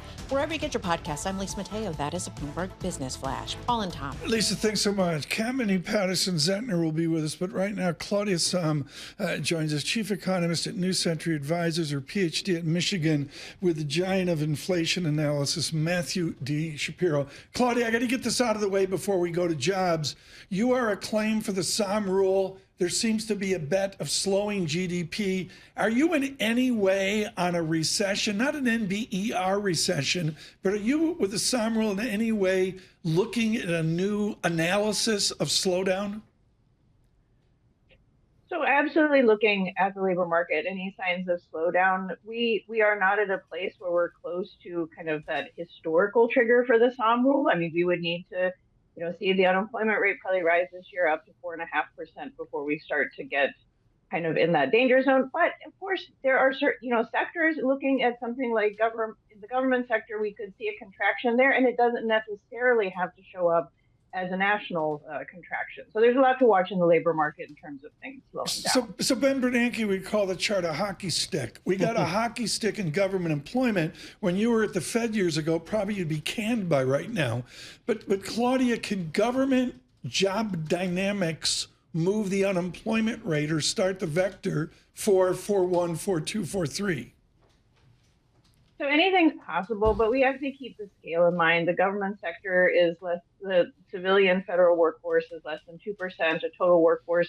Even if you take into account federal contractors and people that are on federal grants, that also, those cuts are in the, in the eyes of DOGE as well. Like you're still talking about, 8% of the employment. So the scale is not there, right? We'd have to have really, really big cuts in employment. But the thing is that one thing that's happening with DOGE is very worrisome is the fact that they are moving so quickly and are doing it with such great uncertainty that it like amplifies those effects. Like right now, anyone who's a federal government worker should be concerned that they might lose their job. In the end, they probably won't, but that can affect their behavior right now. And if we have them pulling back on spending, like government workers are not siloed off in their own little part of the economy. Like they spend, they buy things, right? Like, so like, I think this is where DOGE is really amping up the risk and what I think is kind of an irresponsible, like to move fast and break things, like you really could break things. And so that's a wild card. It's very unusual. Like trying to, reduce government workforce, this has been done before. President Trump is not the first president to have that as part of their agenda. But this like speed and the uncertainty, the chaos piece of it, that is unusual. Right. Paul, get one more in here before the report. Thank you. Claudia, talk to us about the Challenger report. Most people didn't even know about that report, but boy, that came in and surprised a lot of people. What did that tell you? All right. So the Challenger report can be a really good gauge of kind of the direction. And we absolutely should be on high alert for any sign that layoffs are taking off. We've been for many months, if not the past few years, in an environment where the hiring rate has been somewhat low relative to like how good the labor market is. It's low employment, and layoffs have been very low. So that's kind of been holding it together. Hiring hasn't been great, but layoffs have been low. So if you go then and start having layoffs really pick up, then we could have a big problem and have them, unemployed really start to pile up. So I think it's a red flag. The report tends to be pretty good at like directions. Yeah, layoffs are rising. It's maybe a little less good about the precision, right? Like it's, a lot of the data we have, they're kind of noisy. So I don't expect to necessarily see that show up in the official statistics, but it is something that, not a good number. Claudia Sahm with us. We should note that Anna Wong of Bloomberg Economics with a reduced number, Carl Weinberg of High Frequency Economics as well. Dr. Sahm will continue with us, and then Ellen Zentner, Rebecca Patterson, Kristina Campmany with us as well. What do I do here, Paul? I look at the Sweeney yield, 3.93. Okay. And the 10-year real yield is in 2 basis points, 1.91. Wow. What do you look at on the screen? Yeah. Besides Duke basketball, what are you looking at? Exactly right. I mean, those yields you called out, Tom, very interesting. But the markets, equity futures, just waiting here because not much movement there, Tom. And the consensus statistic on non-farm payrolls, 160,000. Here's Lisa Mateo. This is breaking news from Bloomberg. And Claudia Sahm said she'd be looking for any signs of a slowdown in the data. Let's get right to it. You said it, the survey, 160,000. Coming in later, 151,000. The last revised was 143, revised down to 125,000. That was the prior. Then we move on to the unemployment rate. The expectation, 4%, came in a tick higher, 4.1%. Then we want to check out to average hourly earnings. We'll go year over year. 4.1% was the expectation, came in a little bit lighter at 4%. Now for the reaction on Wall Street, we go to NASDAQ futures up 0.5% now. S&P futures up 0.4%. Dow futures up 0.2%. So a little bit of lift to the markets. As far as the yield space, 3.95%. That's the two-year yield. That's down about 1 basis point. The yield on the 10-year, 4.26%. That's down about 1 basis point. Tom.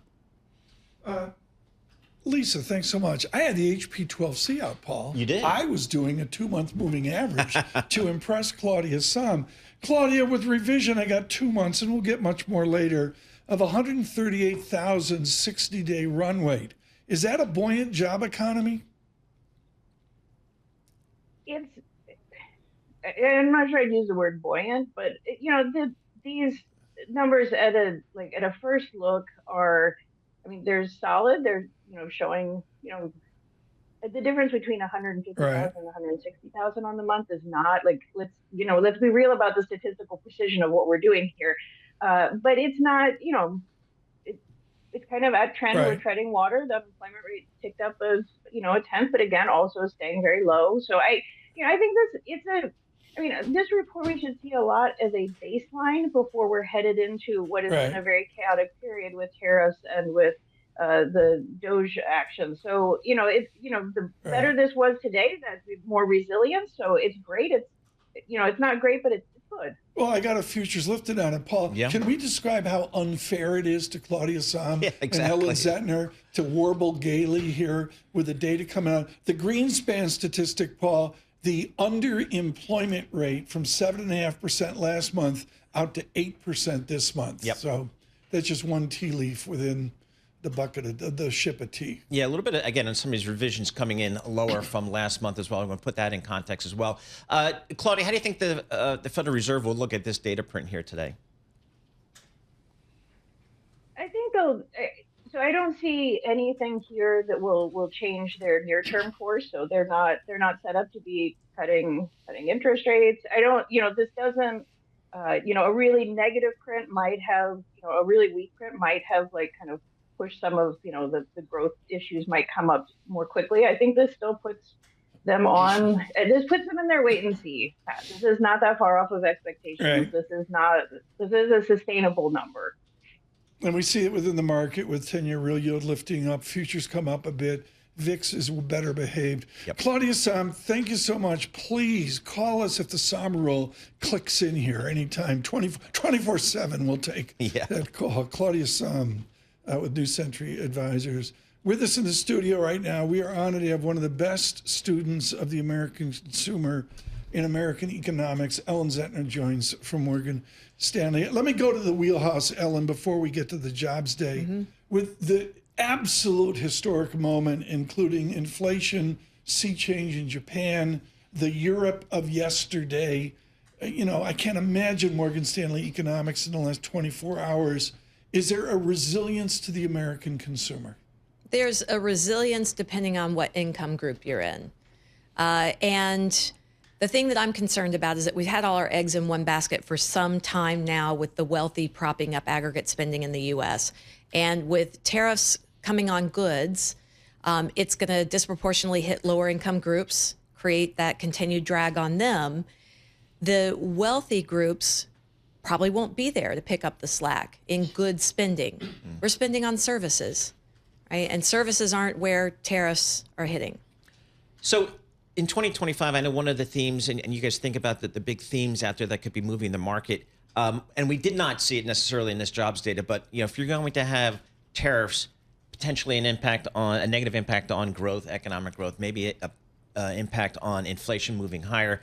Changes in immigration also maybe having some inflationary and some growth issues.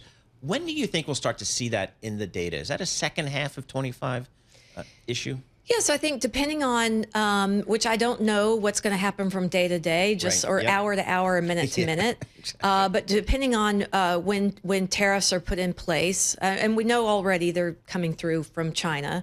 The reason why the Fed has to remain data dependent is because tariffs fall here, there, and everywhere. And you don't know how much of it is going to be absorbed by manufacturers along intermediate goods route or to final goods for consumers. And so you just have to wait to see what happens. I suspect that households in the U.S. are not indiscriminate buyers here, that we do have a degree of price tolerance, and that you are going to get a hit to aggregate demand. And as a policymaker, you should look through that, the price effects, because eventually they're going to come off because demand is going to be lower. So for the Fed, the big question now, and I guess for all of us in the economics community, is that terrible word stagflation. Yep. Does the inflation come before the stag or the stag before the inflation? Your claim, away from the 3 zip code focus of this show, Manhattan, Wall Street, all you have to deal with, frankly, at Morgan Stanley, is the charm of Austin, Texas, entrepreneurial Texas, and your work at Colorado, Denver. I mean, you're not from here.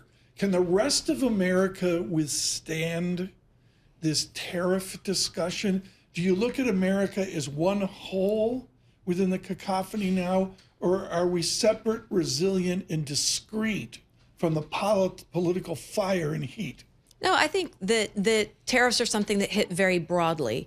Now, obviously, you've got states that are going to be much more heavy importers for intermediate goods. And so I'm thinking of my state like Texas is more exposed there than, say, New York. But it will impact businesses of all sizes everywhere, and especially small and medium businesses cannot absorb the cost increase as much as large multinationals.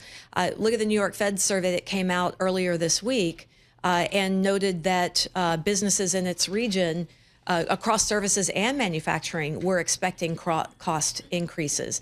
And then you read the comments within the survey from that survey and the ISM manufacturing survey, and there's complete uncertainty about the supply chain impacts and where and how do you absorb those costs. And it's uncertainty itself. Yep, that's right. They can start dragging down the economy before tariffs actually hit. So given that background, would our Federal Reserve say, let's do a preemptive cut?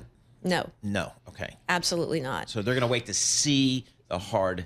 Yeah, and the data's not rolling over. Look at the payroll report today. It's not rolling over. And so what you need to gain consensus on the Fed to move is something obvious, so that these two sides, that those that would want to maybe do preemptive or think that rates are a little more restrictive than they should be versus those that think we're hanging out here in a perfectly fine level, something has to slap them across the face and say, oh my God, we need to move. And something like today's payroll report or what we're expecting on inflation prints is not going to do that. In honor of Booth School Chicago, there's a wonderful seminar today. Jerome Powell with comments for Bloomberg. We'll have that sometime after 12 noon. This is the panel I was not invited to. Are you going? I'm going. You're going. I'm not. Lisa, are you going? Everyone else is going. I guess I got to join the party. I'm getting a free ride there from Bloomberg. Your car is taking me there after. Yeah. That used to be Tom's That's how I roll on Fridays. McKee is going. I'm not going. Did you notice that, Michael Ferroli? Thank you so much. Ellen Zentner, Frank Knight, 1921. We all had to read it. They put a gun to our head and said, read this or you can't move not forward. many of us read it in real time, Tom. Tell me, what was that like? It was when really came out? like your wise ass. Okay, 1921, Frank Knight. I want you to describe Knightian uncertainty to our audience worldwide right now.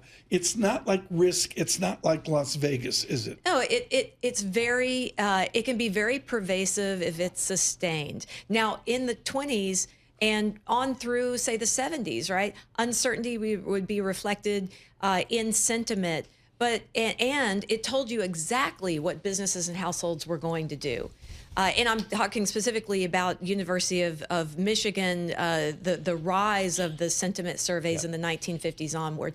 Today, uncertainty impacts sentiment, but it doesn't necessarily tell you what you're going to do, right? My husband will tell you that I shop when I feel great. I shop when I feel like hell.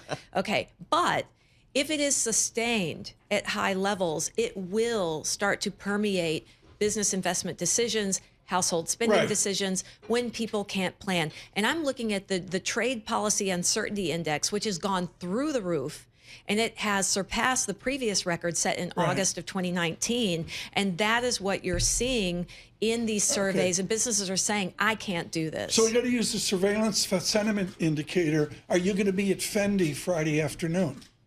No, I'm probably tapped out on goods spending. I've also been warned by my husband that I went a little too far late last year. So I would short luxury retail stocks because Zentner has closed her wallet. Well, and JPMorgan actually out of the report saying enough on luxury right now. We'll see how that works out over the last number of months. Let's get back to Jobs Day one more. You're going to write about this, Seth Carpenter team, you and thematic investing. What's your message pre your written report on this jobs report? I believe you just said, you know what, it's resilient. So today it's still showing resilient numbers. Now, there are a lot of folks that came in this report and said this report doesn't matter because federal layoffs have only just begun and it's going to really be reflected in the next report. So you are going to get deeper cuts to federal in the next report.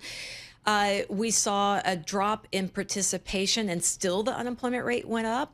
That's an interesting combination, probably reverse next month. I'm looking for big outflows from labor supply because of immigration. We have not seen that switch yet, even though for 6 months we've seen a really big drop in flows. You want to stay? This is going to be a clinic. Rebecca Patterson's going to join us right now with the Council on Foreign Relations. Ellen, if you want to stay, please do. If you have to go to the Booth School panel, which I was not invited to, please leave. I've got to get my free car. breakfast. If not from Bloomberg, then from Chicago Booth. Okay, well, the Sweeney it's free breakfast this morning. The Eggs Benedict is upstairs. Guys. It's great. Joining us now, Rebecca Patterson, after Ellen Zentner as well. Rebecca, I got to go to currency market as litmus paper, the system. Do we have a new dollar entrenched given this political chaos? I think for the short term we do. The question to me is, does it continue? I think the dollar is down against most peers this year because of worries about growth, and we're seeing that reflected in interest rate expectations for Fed funds. So now 3 cuts this year. So the yields coming down and Fed funds coming down, Fed fund expectations coming down is bringing down the dollar. But the other part of this, Tom, that we're seeing, I believe, is repatriation. The last 10 years, foreign investors thought the U.S. was the only game in town. A lot of capital came here. They helped prop up our stock market. They're taking their toys home. So they sell the dollar and they sell the stocks, and then they put it back in their home markets, whether that's Japan, Europe, et cetera. I had lunch yesterday. I had the number 3 value meal. It's really, it's really good with the fries. Ambassador Haas was sitting next to me, of course, inventing the modern Council on Foreign Relations. And what Richard Haas would say, Rebecca Patterson, on that is it all devolves back to China. Is China part of our domestic financial dynamics now?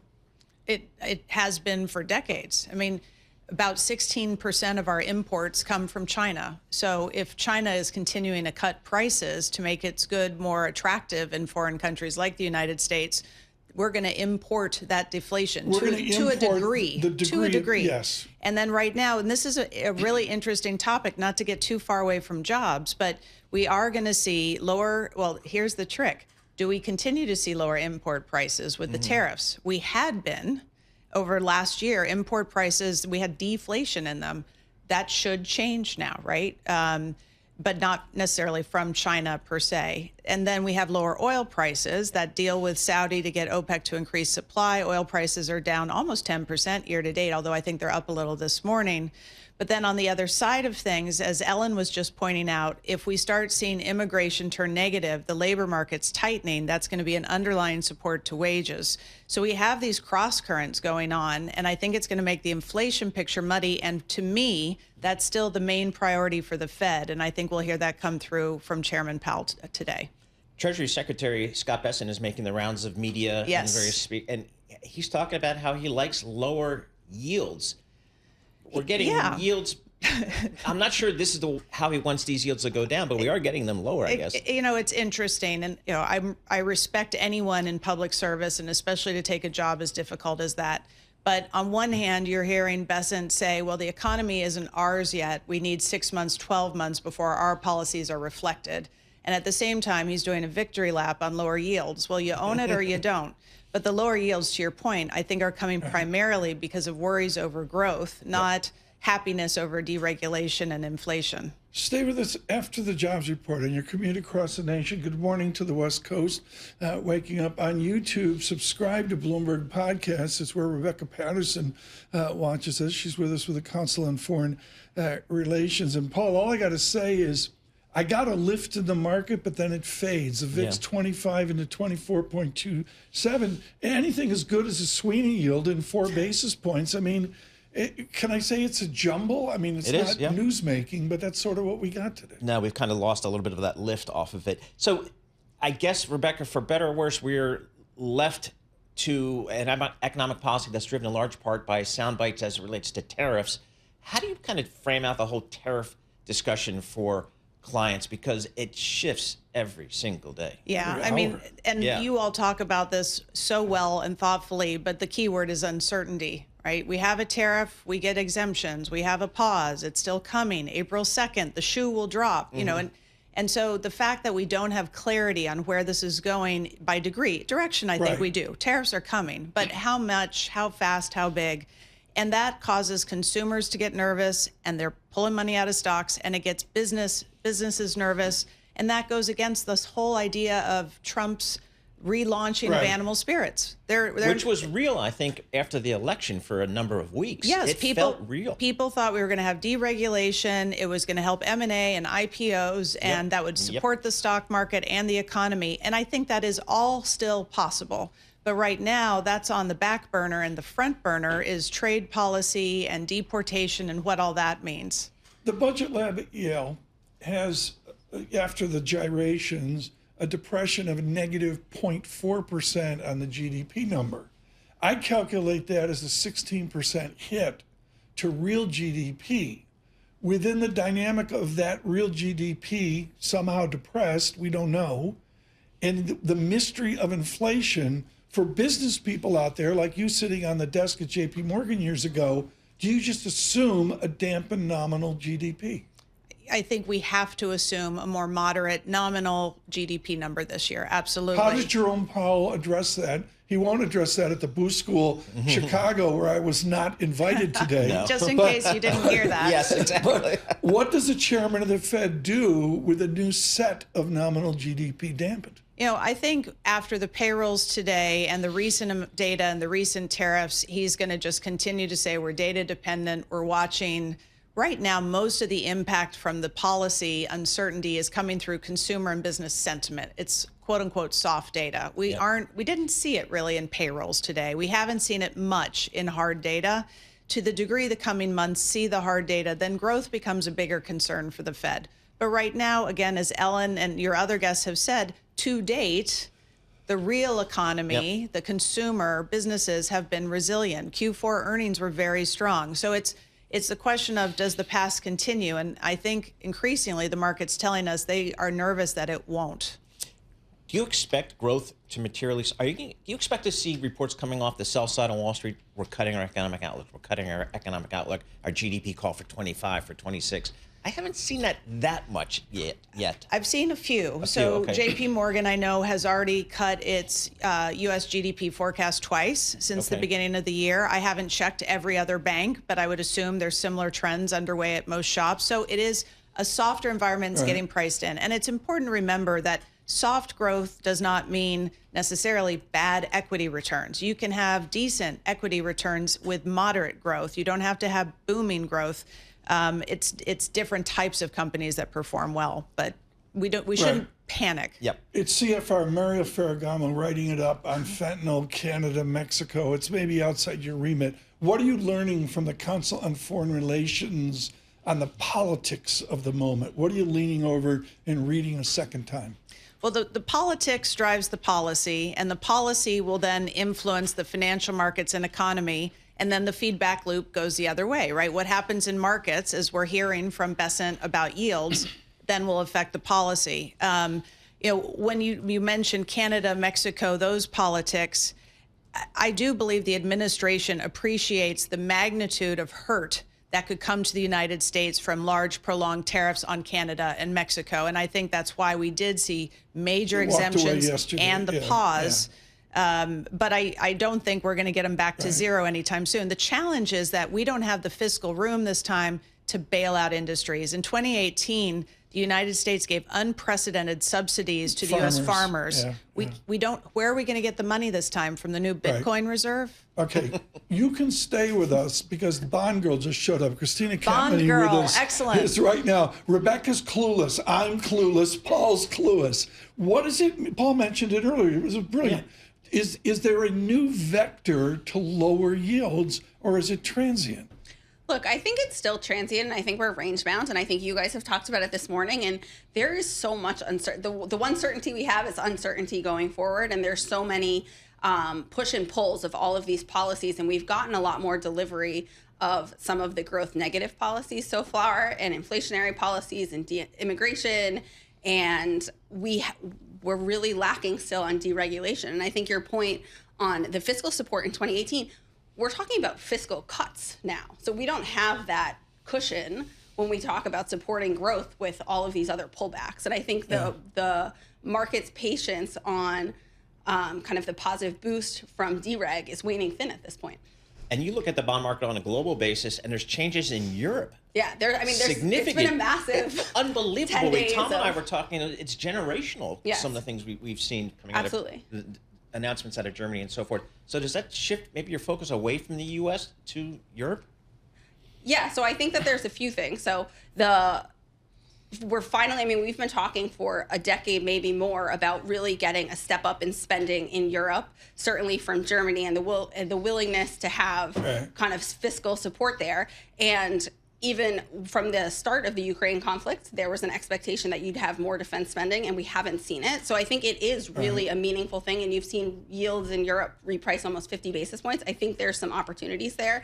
And then Japan is the other market that rates have moved tremendously. It's truly historic. Rebecca Patterson, a question for Kristina Campmany of Invesco.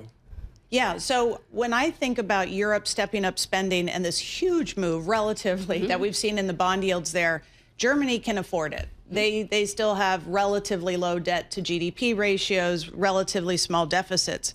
Other countries in Europe, including France, Italy, on and on, can't. They can't afford to have suddenly higher yields. Do you think there's any risk that we could get the so-called Liz Truss moment, not in Germany per se, but perhaps in some of these other markets if this bond sell-off continues? Spreads across Europe are still so historically tight that that's not an issue that we think is kind of on the precipice, even with kind of this reprice. So Italy, Germany is still 100, 110, I think yesterday when I looked at it. These are historically tight levels in the post-2011 European sovereign debt crisis. So I think you have a lot of room to get there. And I think the inflation in the last few years in Europe has actually really supported the fiscal situation. First chart I looked at yesterday in the Bloomberg poll when I came in at 652 was Italy, Germany. And it hasn't moved. Which is good. That's good. So here's my other worry. Scott Bessent, our Treasury Secretary, yesterday and today, both at the European Economic Club of New York and then on another channel today, basically was trashing. Another channel. It's the Death Star.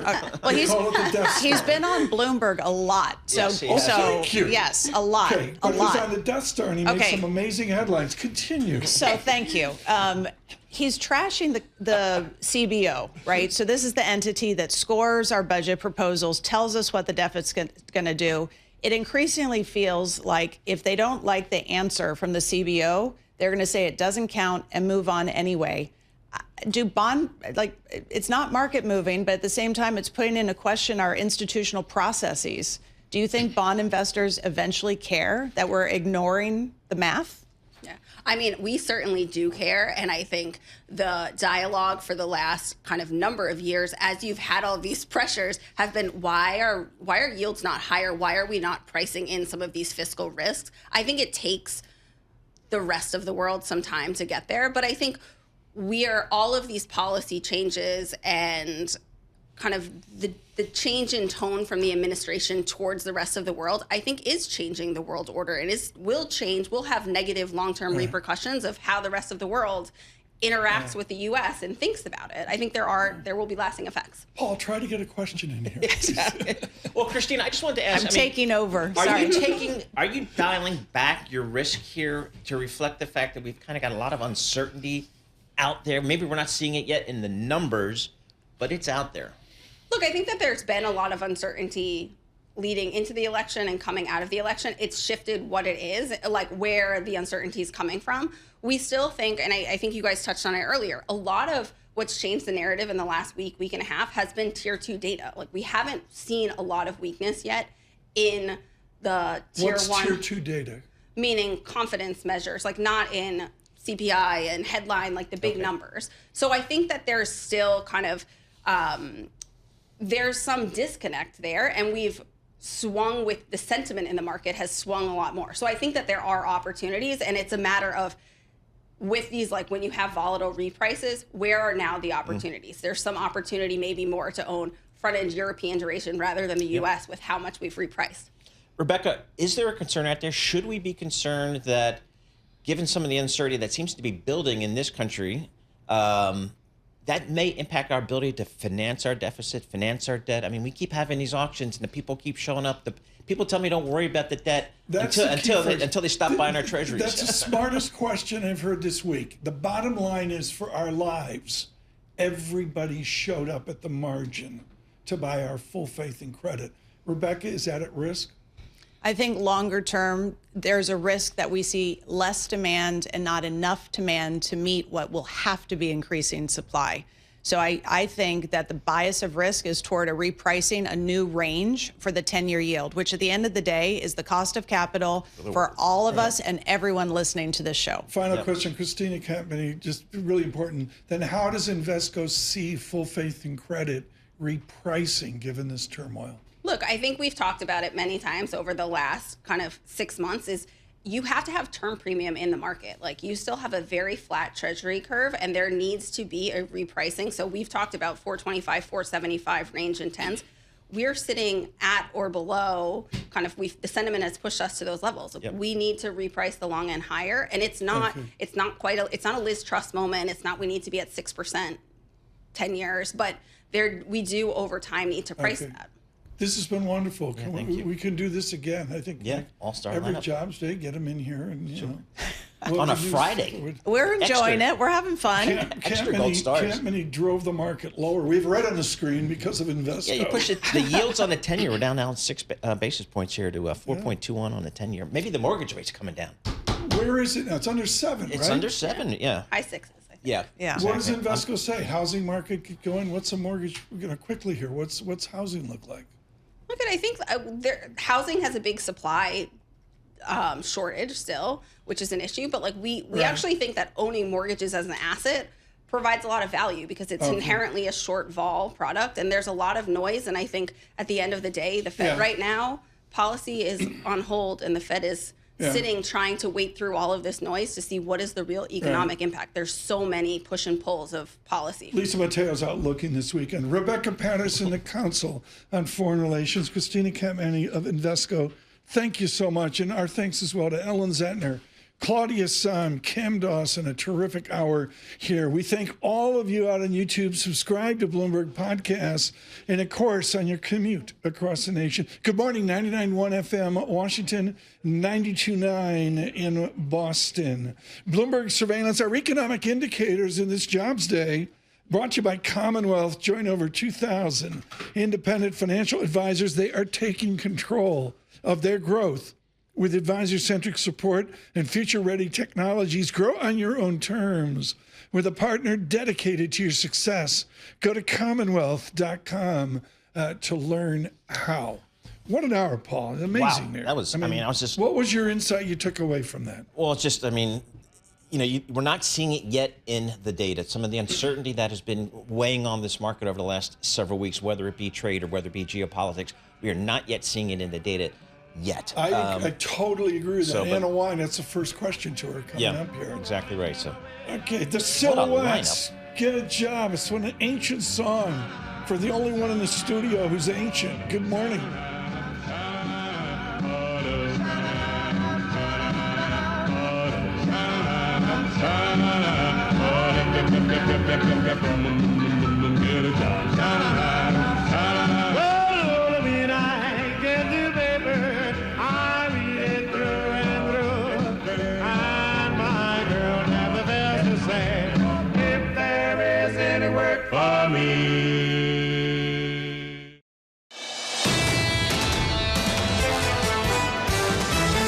This is Bloomberg Surveillance with Tom Keene and Paul Sweeney. The president wants lower interest rates from Chairman Powell. You can make the argument that this is a really rich market. With Lisa Mateo on markets. Stocks are coming off another record high. And Michael Barr with news. President Trump signing a wide range of executive orders. The best in economics, finance, investment, and international relations. This is Bloomberg Surveillance on Bloomberg Radio. Good morning, everyone. Tom Keene, Paul Sweeney, Lisa Mateo, Michael Barr. An extraordinary week of global political economics with a jobs report here moments ago. Pretty good thing. Kevin Hassett will be with John Farrow here to get the White House spin on it. Futures are green. They slip red. Paul's been looking for that 24.69. Quickly here, Paul, what do you see in the bond market? Yeah, the bond markets, yields are coming down pretty sharply here, Tom. That 6 basis point pullback in a 10-year Treasury. We're now at 4.21%. It can be interesting to see. Bloomberg surveillance this morning, this week, this Friday, brought to you by IBKR. Will the year-over-year change in the U.S. PPI will it exceed 3% this February? At IBKR Forecast Trader, the yes was recently at 39%. What's your take? Trade your prediction at ibkr.com/forecast. From the Interactive Broker Studios, the Bloomberg Business Flash, Lisa Mateo. Yeah, now we got futures pointing lower, and this is after data showed U.S. hiring rising at a steady pace. The unemployment rate ticked higher. We had non-farm payrolls increase 151,000. That's after a downward revision the prior month, and the unemployment rate that rose to 4.1%. So right now, NASDAQ futures little change. Dow futures down about 0.2%. S&P futures down about 0.1%. The 2-year yield 3.90%, down 5 basis points. The yield on the 10-year, 4.22%, and that's down 6 basis points. To currencies, we have the Bloomberg Dollar Spot Index down about 0.1%.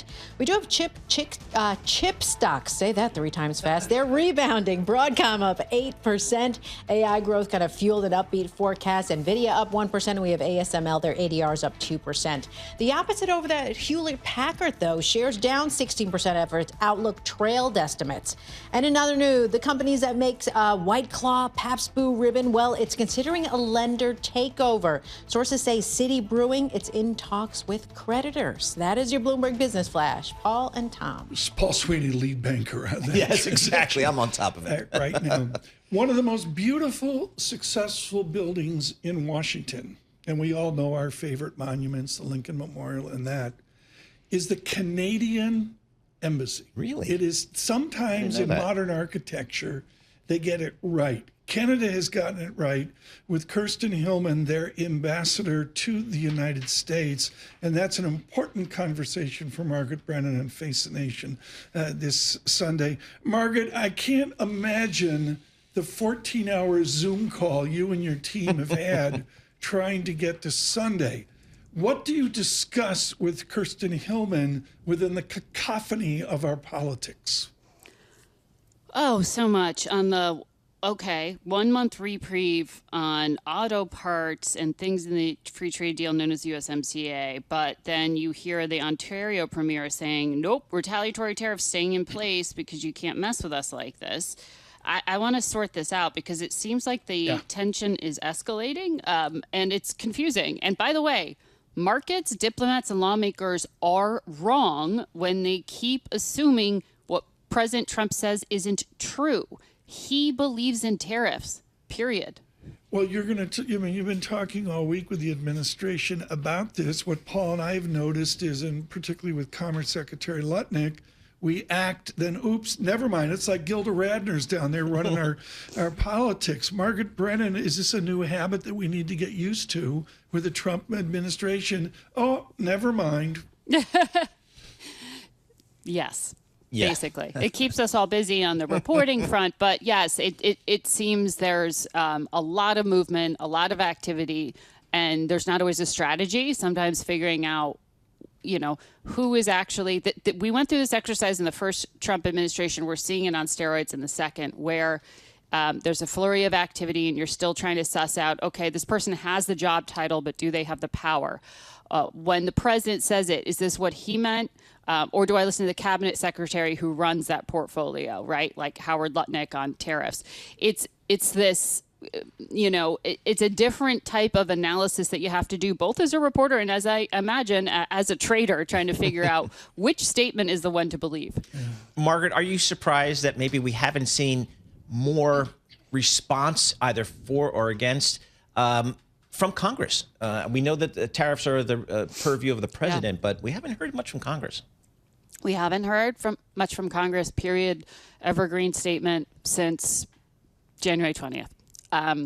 But you are hearing concern, as we saw in the markets, right, with what the president is doing and how it may implement change in the states that these lawmakers represent. So once we start to see political blowback at the local level, maybe we'll hear more from lawmakers, but we're not hearing much. One group that I'm very interested in for this Sunday is the Problem Solvers Caucus. I have Brian Fitzpatrick, Republican from that Bucks County area, Pennsylvania, Tom Suozzi from New York.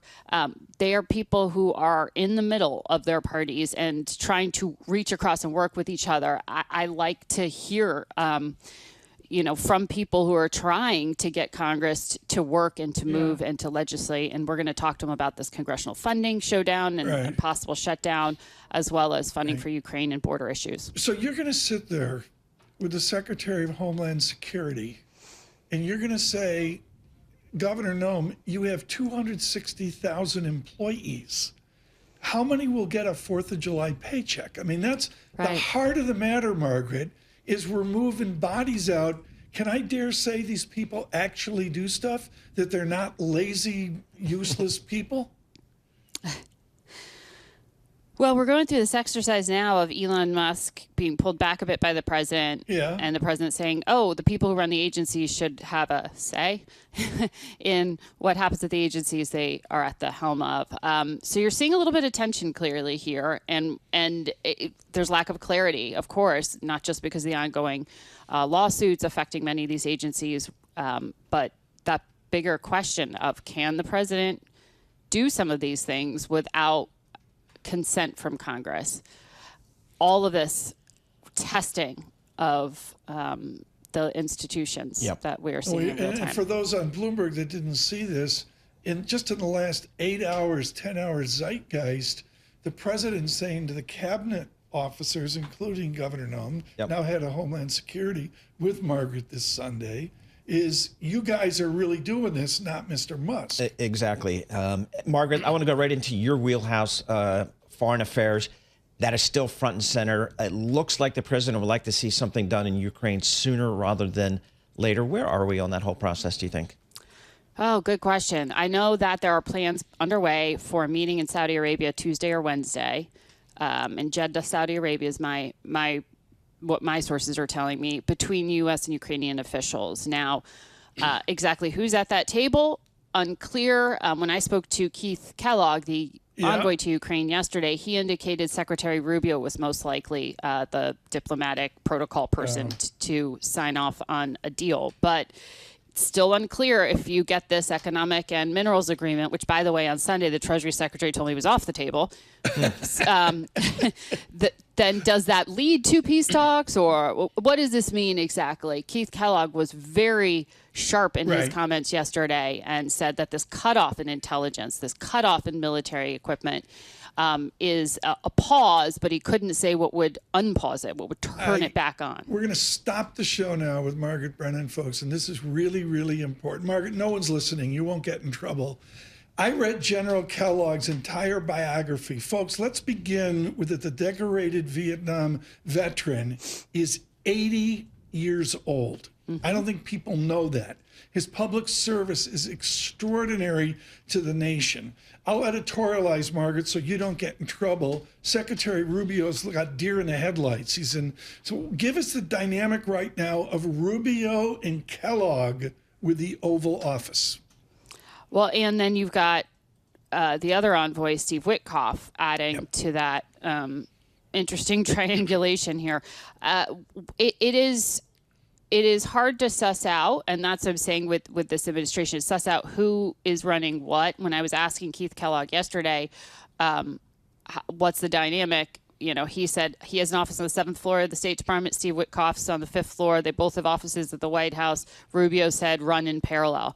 But they had two completely different and very different approaches to a benchmark deal. With Steve Witkoff telling me weeks ago that he was going to work with this Istanbul Protocol, this very pro-Russian plan from 2022 and go from there in the negotiations. Keith Kellogg says, no way, no how. That is so harmful to the Ukrainians. So that's a pretty big divide, and I don't know where Rubio is in the middle of that. It's an open question. We got to go, Margaret. I know you have to, too. That's the smartest analysis of 1600 Pennsylvania Avenue I've heard this week. The gap between General Kellogg and Mr. Witkoff of New York. Margaret Brennan, of course, Face the Nation. See it on the CBS television network. Sunday, hear it on Bloomberg Radio, 2 p.m., New York, Washington, and Bloomberg 92.9 in Boston. Paul?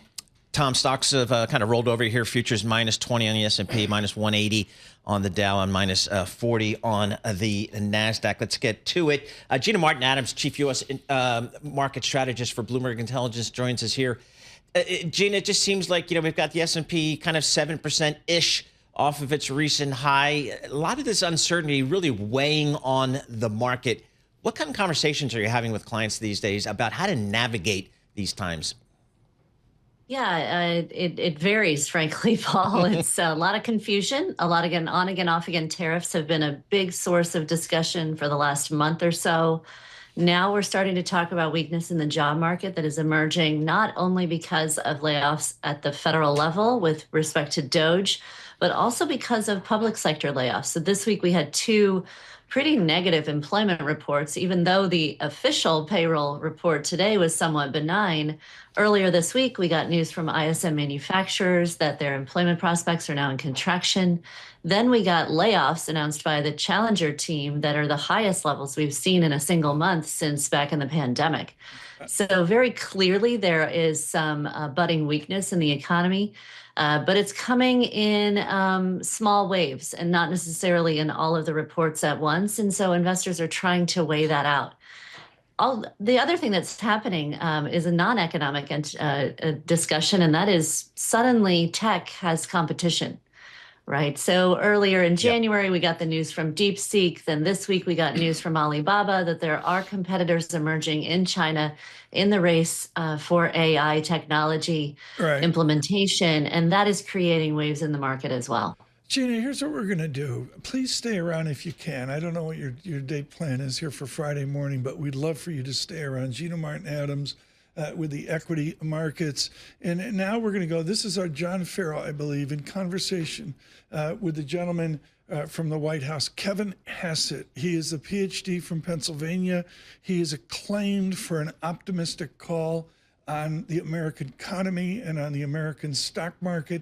Took a while to get there, but we got to the Kevin Hassett, now 36,000, and he's someone in economics trying to explain to 1600 Pennsylvania the modern economics around the politics that we are observing. Paul Sweeney and I are looking at Tesla. It gives way 263 to 260 pre-market here, 259, and now Tesla printing 258, 258 as well.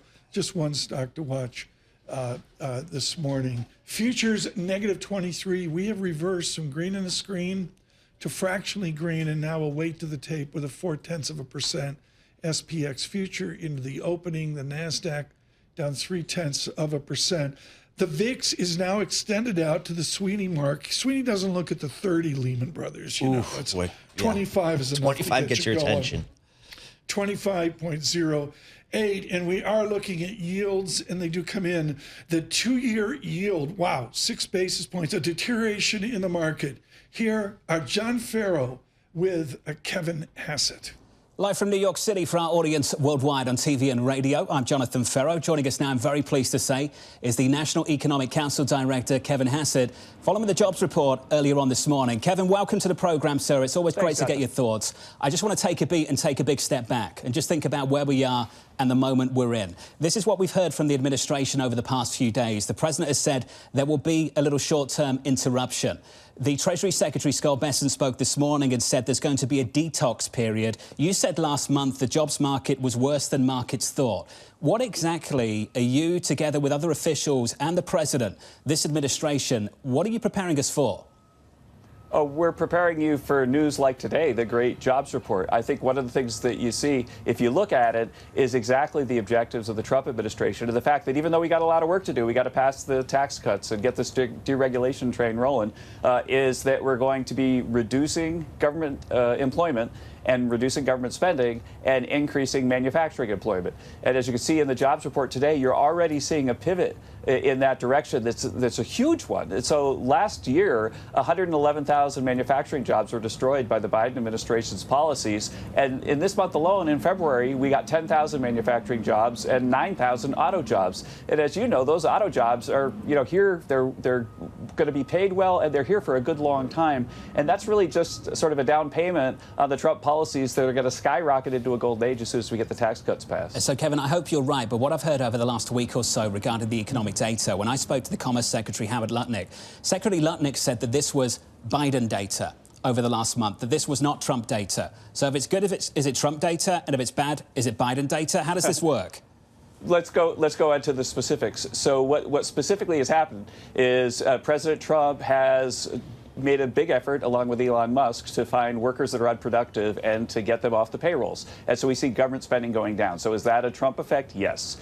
Manufacturing and job creation in the auto sector is happening because people are anxious about future tariffs and they're already onshoring production. Is that a Trump effect? Yes. But it's true that we've inherited a lot of terrible Biden policies. They want to, get expensing gone and so on, and that's bad for capital formation. We're going to fix that. So we haven't fixed everything, but already the things that we're fixing, you can see in the data, and I think it's really quite remarkable. Well, let's talk about the manufacturing data as well. We had that over the past few weeks. You're familiar with ISM manufacturing.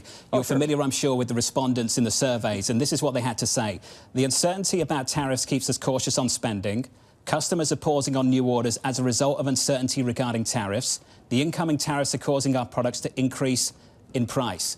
Are you hearing the same message from businesses? Are you hearing something different? What I'm hearing is a massive amount of onshoring. We've got more than, $1.5 trillion in commitments for new factories, and you're already seeing it in the auto data. I mean, think about it, how hard it is to create a job in the auto sector. To have 10,000 in a month means that the attempt to onshore activity, to make it so that the jobs are created here and the money isn't just, frittered away to foreign countries, is exactly what President Trump's objective is, and it's right there in the data. Now, I know that it's 1 month and the data can blip around, but I was really, really stunned. And the other thing I was stunned about, which I know you guys follow this a lot. In fact, Anna Wong at Bloomberg is one of the best young economists I know at looking at the numbers, is that it was a really bad flu season. And so when I adjusted for the flu, what I thought this number was going to be, it was way below the number that we got. And so I was very positively surprised by this number once you adjust for flu. And then you see that all these jobs that are created in manufacturing. And finally, if you go back and look at the Biden job record, mindful of the fact that they revised it down 1 million jobs last year, don't forget that a lot of the job creation was government workers. It was government workers. About a quarter of the job creation over the last 2 years was an increase in government workers. And so if you take those out and then still have a strong jobs number, that's a great economic outcome. I'm pleased you're in a good mood, because that's refreshing. Because I have to tell you, over the past week or so, Wall Street is full of a lot of gloom right now, Kevin. I'm sure you've heard some of it. So here's some of it for our audience and not just for you. Barclays say US recession no longer unthinkable. Morgan Stanley this morning downgraded growth forecasts, upgraded the inflation outlook. And this is the why. This came from Deutsche Bank. Another talented economist, Matt Lazzetti. Considerable downside risk to the growth outlook are mounting. Trade policy uncertainty has hit historical levels. Financial conditions are tighter. Sentiment indicators signal weaker growth, and more trade actions are likely to come. Kevin, the people that we've been speaking to want clarity on trade. They want to understand that maybe in a month or so this will be done, whether the tariffs is 10, 15, 20, 25. When can they expect that much-needed clarity? Oh, absolutely. I think in some sense that you've got quite a bit of clarity already. There's no uncertainty. There's going to be some tariff. It's going to be reciprocal. If you don't like tariffs very much, then reciprocal could be a great thing for you, because then countries around the world will be lowering their tariffs. But the president believes that if we replace income tax revenue with tariff revenue, it can make everybody better off. And so if we take $1 away if you buy a foreign good and then give you $1 back in an income tax, you're going to be better off, is what he believes. And I think what's going to happen is that markets are going to watch numbers like the numbers we see today, and they're going to gradually see that President Trump is right. This is how you build a golden age. All these companies are going to be worried about what's still to come and will hold off on making these decisions because they don't know what policy actually is. A month from now, we'll get more detail on tariffs on the likes of the Europeans. We'll also get an update on what's going to happen with Mexico and Canada. Kevin, can you share with us whether the president has provided any metrics to the Canadians, to the Mexicans, on what they need to get done between now and next month? I can tell you that we've been in the Situation Room looking at the very best info we could get from our intel agencies on the progress that's being made on the drug war. And that's what this whole Canada-Mexico thing is about. It's about a drug war. And there have been some parameters that have moved because it's an active negotiation. And President Trump is seeing progress of the drug war, both in Canada and in Mexico.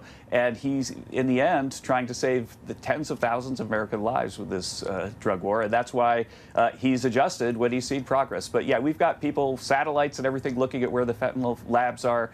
And we're making progress. And I think that that's separate from what we're going to see in April, where uncertainty will be resolved because we'll have a report on the Reciprocal Trade Act. The European issue is different. You've been clear about that, and I think we all understand it. There's been a big change this week over in Europe and potentially in the months and years to come. The Germans are getting ready to spend on infrastructure and on defence. Do you and the administration like what you're hearing from the Europeans in the past few days? And do you think that would lead to a different approach when it comes to tariffs in the next few months? Right. Absolutely, the Europeans need to make a lot of progress on defense. They've been free riding on America for a long, long time, but they're our friends. That's a foreign policy issue. But on an economic policy issue, think about it this way, that in a typical month, we're importing about $35 billion worth of autos and exporting about $13 billion worth of autos. And that's because of all of the non-tariff barriers and tariffs themselves, like the Europeans have a 10% tariff on autos, that President Trump's views is unfair. And so against that backdrop, the idea that we created almost 10,000 auto jobs this month shows that he's on the case. And he's fixing these things that are unfair for American workers, and he's making progress already in February. Kevin, do you think the reciprocal tariffs, the focus of them, will be on autos, or is it much broader than that? Oh, it'll be much broader than that, yeah. We basically want trade to be fair for Americans across everything, Kevin, as you know, there's been some jitters on Wall Street, so let's finish there. In the equity market, we've seen a pullback of 5-6 percentage points. Not too dramatic, but there's certainly some fear out there, and you see that in sentiment indicators. Traditionally, with the Trump administration, particularly in the first term, we became accustomed to what became known as the Trump put in the equity market. Secretary Besson says there isn't one anymore. He says it's all about the upside, and there's a big call. I understand that. But the president said just yesterday, I'm not even looking at the stock market. Kevin, what is the president looking at? And if I can leave the interview here just with this final question, what is his metric for success through this year? What's that number one data point that we should be judging this administration by? Well, I think that obviously when you're looking at economy, there are lots and lots of different things that we care a heck of a lot about. For the drug war, the thing we care about is reduction in deaths of fentanyl. In the economy, what we want to do is see a creation of manufacturing jobs, especially auto jobs. And we want to see a successful tax bill. And I think that all of that is going to give us the 3 or 4% growth that we're all hoping for, that we got in the first term and that we'll get again. But I think that just picking one metric is not enough for the president. But I can tell you that last night when I was in the Oval late at night talking about the jobs numbers with him and telling him about the 10,000 manufacturing jobs and 9,000 auto worker jobs. He was really, really pleased to see the numbers. Kevin, we're pleased to catch up with you. Appreciate the spirited conversation, sir. Enjoy the weekend. Thank you. Great to be. John Ferro with Kevin Hassett, National Economic Advisor in the Oval Office late at night, probably with 2 scoops of ice cream. The president tweeting, Paul, I think we've got to go through this before we dash to Gina Martin Adams. This on Ukraine. Paul, you brought this up with Margaret Brennan. Let me read it somewhat in entirety. It's long. Based on the fact that Russia is absolutely pounding Ukraine on the battlefield, the president, I am strongly considering large-scale banking sanctions, and tariffs on Russia until a ceasefire and final settlement, etc. To Russia and Ukraine, get to the table right now before it is too late. Thank you. Thank you. Yeah. From the president. All right, there you go. There's marching orders. Gina Martin Adams with us with Bloomberg Intelligence. She's been patient this morning. Given the turmoil in the Oval Office, Gina Martin Adams, given a tweet on Ukraine, what does a long-term investor do? How do you take part in Bloomberg surveillance but not let it affect wisdom out 3 years? I think that's a great point, because right now we are caught in a lot of short-termism. But there is one big trend that has emerged so far this year that I think will only be exacerbated by the Trump policies, and that is performance of non-domestic stocks, where we have seen over the course of the last several years, U.S. stocks outperform materially. In an environment of quote-unquote U.S. exceptionalism, U.S. stocks outperform materially. Tech stocks in particular in the U.S. really drove that outperformance. But we're starting to see so far this year a rotation to non-domestic equities. Europe especially is starting to outperform. This is very related to the Ukraine question that you started with. If Europe does ultimately come together with a cohesive strategy for defense spending, with a cohesive economic strategy, with the cohesive strategy to try to promote growth and promote Europe as a European entity, that could be one of the single most impactful outcomes of policy that we're not talking about as much on a day-to-day as maybe we should, but it's starting to bubble up into the equity market. Likewise, China is becoming an investable market once again. As China is coming into the scene for AI competitiveness, we're seeing Alibaba make announcements. DeepSeek made the announcement earlier this year. So we're starting to see a competitive landscape shift in tech, which is favoring non-domestic assets as well.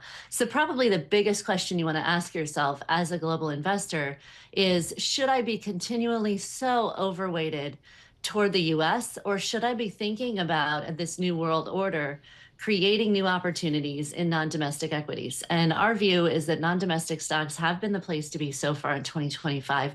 They may continue to be the leaders in the global equity markets as we sort of assess the outcomes of this policymaking that's happening from Washington. Wow, that would be a big sea change, because I think as recent as late last year, Gina, we were seeing reporting about big flows into U.S. equities by international investors, and those days you're suggesting maybe waning? It appears to be the case, especially because we got to a point where U.S. assets were extremely overvalued relative to the rest of the world. If you think back to 2021, when stocks peaked just after the pandemic, basically every global equity market was overvalued. But when we got to 2024, most global equity markets were actually extremely discounted by comparison to the U.S. We had built up an incredible store of optimism toward the U.S. specifically through the last several years. That optimism appears to have peaked with 2024, and now we're going through this big adjustment period. As we go through that adjustment period in the U.S. as well as globally, it's allowing for opportunities to bubble up in the rest of the world equity markets. It's allowing for growth to start to recover in those non-domestic equity markets. And we're starting to see capital flow accordingly. Not necessarily from the U.S. investor abroad yet, but the Europeans very clearly are investing in Europe. The Asian markets are clearly focused on China. It's up to the U.S. investor if they're going to diversify ultimately. But I think we want to question this idea in an environment in which we are deglobalizing, in an environment in which we are not going to continue to lead the global trade order in the U.S., U.S. multinationals may no longer be the best place to access global growth. Gina, and we have to think about diversifying our portfolios accordingly. All right. I got 30 seconds. What are you going to think about this weekend? I mean, what's within the massive Bloomberg Intelligence combine? Yeah. What's your curiosity this weekend? That's a great question.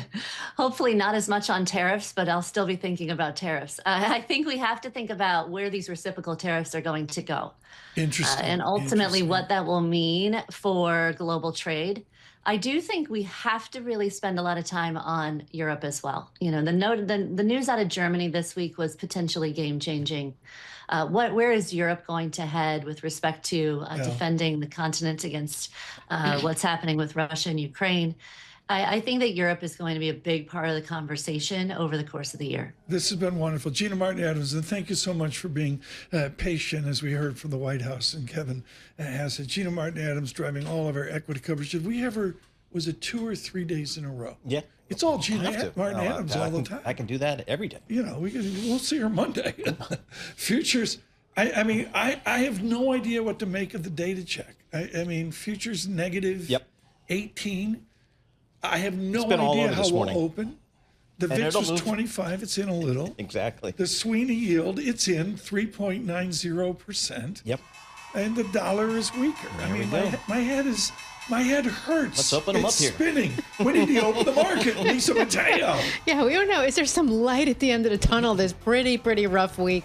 Let's start with the S&P 500. Well, it's down 0.3%, 18 points, 5,719. The Dow down 0.4%, 182 points, 42,400. And we move on to the NASDAQ, just kicking in at down 0.2%, 39 points at 18,032. So a lower start to the end of the week right now. The 2-year yield 3.92%, down 4 basis points. The yield on the 10-year 4.23%, and that's down 4 basis points. And finally, the Bloomberg Dollar Spot Index down 0.3%. That is your Bloomberg Opening Bell Report. Paul and Tom. Lisa, thanks so much. She has to speak to Jerome Schneider, short-term paper king at PIMCO. Tiffany Wildy joins us now, economist for PIMCO, after the jobs report. Tiffany, what are you going to tell the animals like Jerome Schneider? What do you tell them about this cacophony we're within? Yeah, I mean, overall, we read today's report as relatively benign, but consistent with the U.S. economy that is likely downshifting in terms of growth, both real GDP growth and labor market growth. You know, now when we look out forward, you know, we see the increasing risk that the U.S. labor market's actually slow potentially more than than people are really expecting. Obviously, there's been a lot of discussion around DOGE. We're seeing within various surveys that you could have a 50 to 60K, aggregate of separations, folks that have been fired.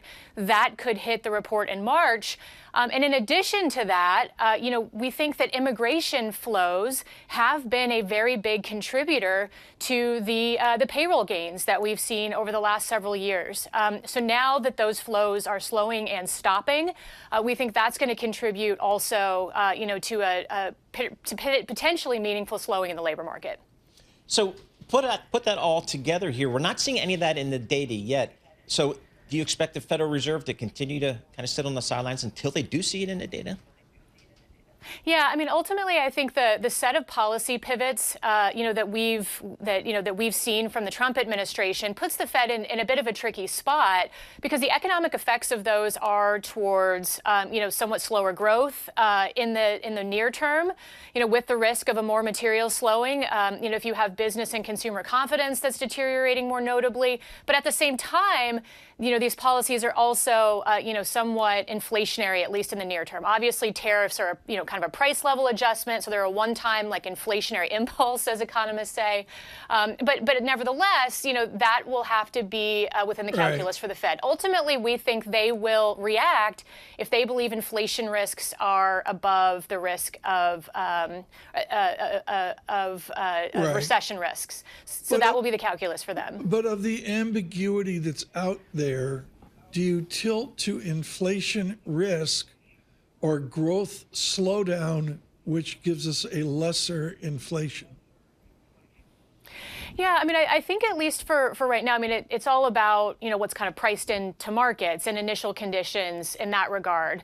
And when we look at the price action, since the election over the last, several months or so, basically what we see is a market that is pricing in, pretty low probabilities that the Fed will have to, to react more aggressively to downside growth momentum.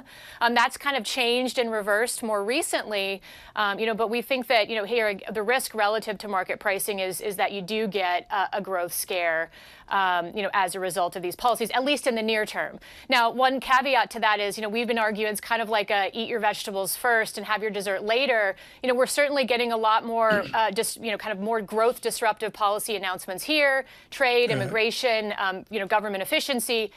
Later this year is when I think we're in the real debate about tax cuts will start, and we could also see some, more movements towards financial deregulation and things like that. Too short a visit. Tiffany Wildy, thank you so much. Let's do it longer next time. She is with PIMCO. I know the tape is trying to fight higher here. I mean, off the gloom of 20 minutes ago, Paul, it's I don't want to oversell it, but Tesla was at a 258-ish, and it's popping 263 right now. Yeah, not bad. I mean, the S&P, we're down 5 points. Again, that's off the low here. The Dow's off 50 points, but the Nasdaq actually has turned positive. Tom, up 3 points. The churn. This is way more than it. This is not a normal Friday. This is not a normal Friday. This is like work. Exactly. Stay with us on YouTube. Subscribe to Bloomberg Podcast, growing each and every day. Good morning.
Markets, headlines, and breaking news 24 hours a day at Bloomberg.com, Bloomberg Television, and the Bloomberg Business app. This is a Bloomberg Business Flash. From the Bloomberg Interactive Broker Studio, I'm Lisa Mateo. Well, we've got little movement in stocks, and this is after the first jobs report the new Trump administration showed U.S. hiring remained firm in February. Right now, we'll start with the Nasdaq, up about 0.1%, 17 points. We have the Dow down 0.3%, 132 points, and the S&P 500 just down about 0.1% or 5 points. The two-year yield, 3.92%, down 3 basis points. The yield on the 10-year, 4.23%, and that's down 3 basis points. We have the Bloomberg Dollar Spot Index down 0.3%. Chip stocks starting to battle back. That's thanks to Broadcom. It reported that surge in AI revenue for the last quarter. So Broadcom up 6%. We have NVIDIA up 1.5% and ARM up more than 2.5%. Then meanwhile, Hewlett Packard Enterprise, their shares down 15% after its outlook trailed estimates. And strong sales from Gap has shares higher, up about 12%. And since we were talking eggs earlier, who doesn't love a good bacon, egg, and cheese sandwich, right? Okay, maybe turkey bacon. Sorry. No. Okay, but last week, you have to pay more for it. Cafe Olympia, 55 in Midtown. It raised the price of the egg sandwich by $2 to $7.75 for an egg sandwich. So it's going up. That national index, we have one, of bacon, egg, cheese, bread, and coffee prices jumped more than 20% in the past 12 months. Wow. That goes to show you. That is your Bloomberg Business Flash. Paul and Tom. Daily Provisions doing it right, and they went up too as well. Tracy Alloway, Joe Weisenthal have a conversation with two of Chicago, David Booth and the giant of finance, Eugene Fama, as well. There will be great conversation today at the Booth School Chicago panel here. Michael McKee will be in attendance. I will not. We've established that. I did not get an invite. Anna Wong forgot how to spell Keene. She joins us right now from the University of Chicago. It has been so profound this year that you have the gentleman from Penn Kevin Hassett, quoting her. Let me read you the first sentence of the PR from Caroline Leavitt, the White House, moments ago. In 1 month under President Trump, the American economy is soaring back to greatness after the economic calamity left by Joe Biden. What is the mathematics of, on a labor basis, when an administration begins? It's not when they put the hand on the Bible. How many months later is it for you? Well, according to the administration, it would be 6 to 12 months when it becomes Trump economy. But in today's jobs, for me, I thought that the surprising element in the jobs report was that the shrinkage of the federal government is apparently already showing evidence in this report. So one of the reasons why we were expecting a much lower print than today was we expect a shrinkage in the government hiring. Apparently, it's even worse than what we thought. We had expected a slowdown of 28,000 in the government sector. It was actually a slowdown of 33,000. Okay, I want to cut to the chase here. There's a run rate of non-farm payrolls, which is like the speed of the economy. You are acclaimed for gaining that. Where is the run rate now? And with policy like DOGE, where are we going to be? Right. So the runway rate based on 6-month moving average is about 190,000. And factor in the overstatement in the birth and death model, it's about 90,000. However, the employment break even to stabilize the unemployment rate has also fallen. So Bostic, the Atlanta Fed president, estimates 75 to 100,000 per month is about break even. We estimate 105,000. So, you know, at a pace of 90,000, it's just slightly below the break even. And so in Powell's word, that means the unemployment rate should be inching up about by 0.1 percentage point every other month. This is why we expect the unemployment rate to hit 4.5% at the end of the year, if you calculate this math of 0.1 percentage point every other month. In terms of the DOGE, we are expecting the federal government shrinkage will lead to about 500,000 federal workers going into the job market this year.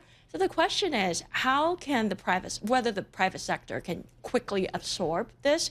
And in today's print, what we saw, the strength, which surprised me, was in the goods producing sector, particularly manufacturing, which is not a consoling sign, because I think what we're seeing is that with the front running of these goods ahead of the tariffs, it's ramping up manufacturing activity. You see that China's exports is soaring, but that's not a permanent thing. It's definitely a temporary thing.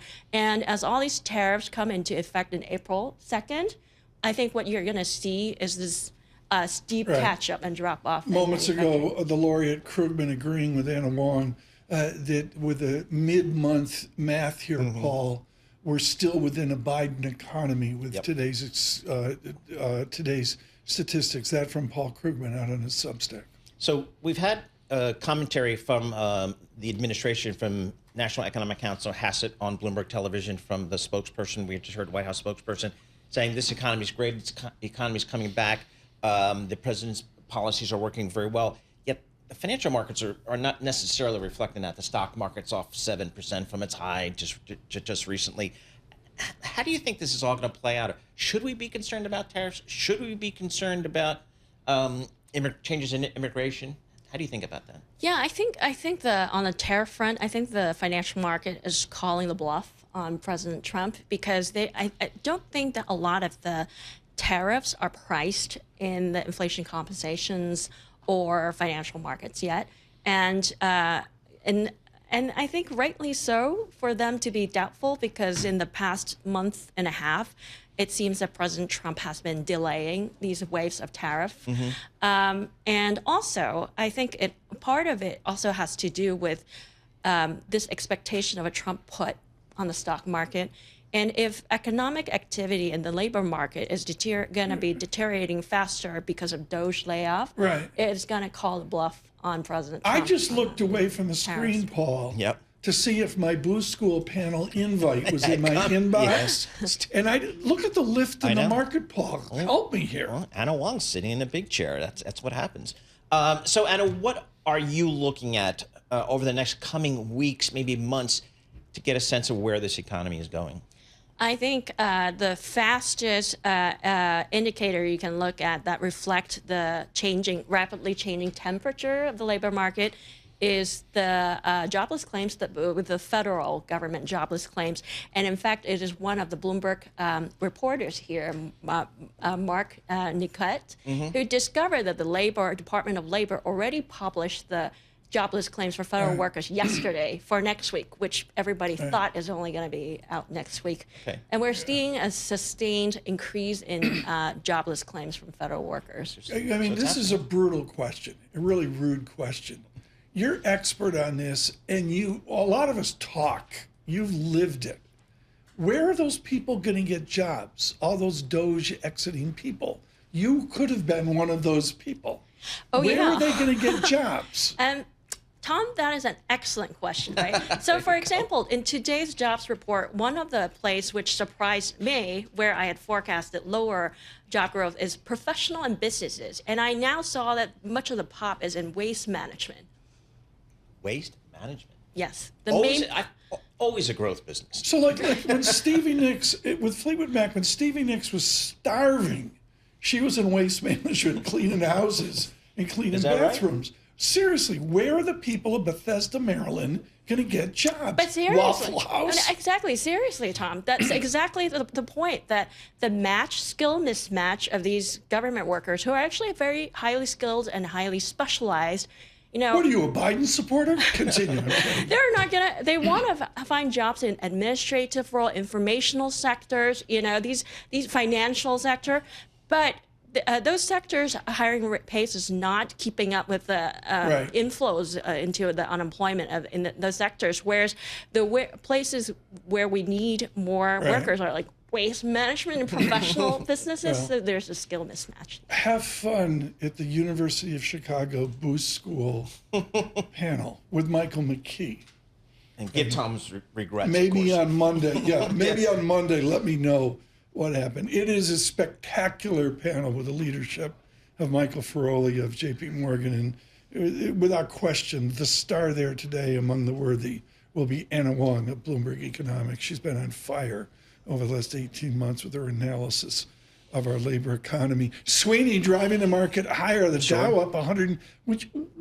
This is just, I don't know what to make of it. I don't know either. I mean, I'm looking at just, the intraday volatility has just been extraordinary. So the absolute moves, we continue to have that drawdown, Tom, as the kids call it, 6-7% from that recent high just a couple of months ago. Ari, bring up the drawdown panel for YouTube right now. The drawdown on futures as of earlier this morning was 10% for the NASDAQ 100, but only 6-ish drawdown, as they say. Right. I did the math. For the S&P, yep. I went to drawdown go on the Bloomberg. Green on the screen here, the VIX nicely under 25, 24.05. We're on YouTube. Thank you. Subscribe to Bloomberg Podcasts.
This is Bloomberg Surveillance with Tom Keene and Paul Sweeney on Bloomberg Radio.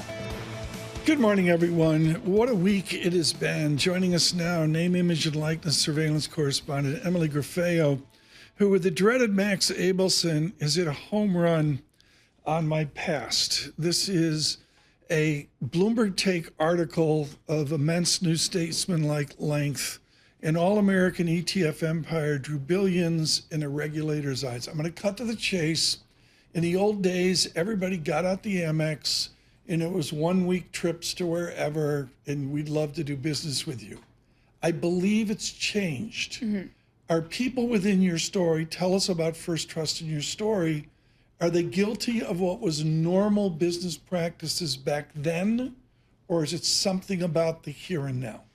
I won't use the word guilty because I think that brings in a legal complexity that I probably don't want to get into right now. But yes, the wining and dining of old Wall Street has mostly gone away in the ETF world now. The margins are low. There's not even a lot of money to spend on wining and dining.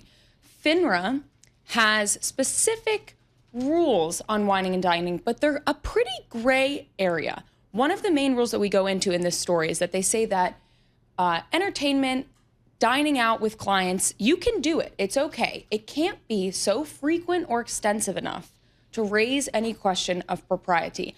And you can't dangle an entertainment in exchange for a sale. Essentially, you can't do a pay to play. And what our reporting shows is that we have internal emails, we have interviews with former employees. This company, First Trust, has sometimes come right up against that line of what FINRA allows and sometimes arguably past that line. You have a great, this great deep reporting in this Big Take story, as always. The ETF giants, you compare the costs.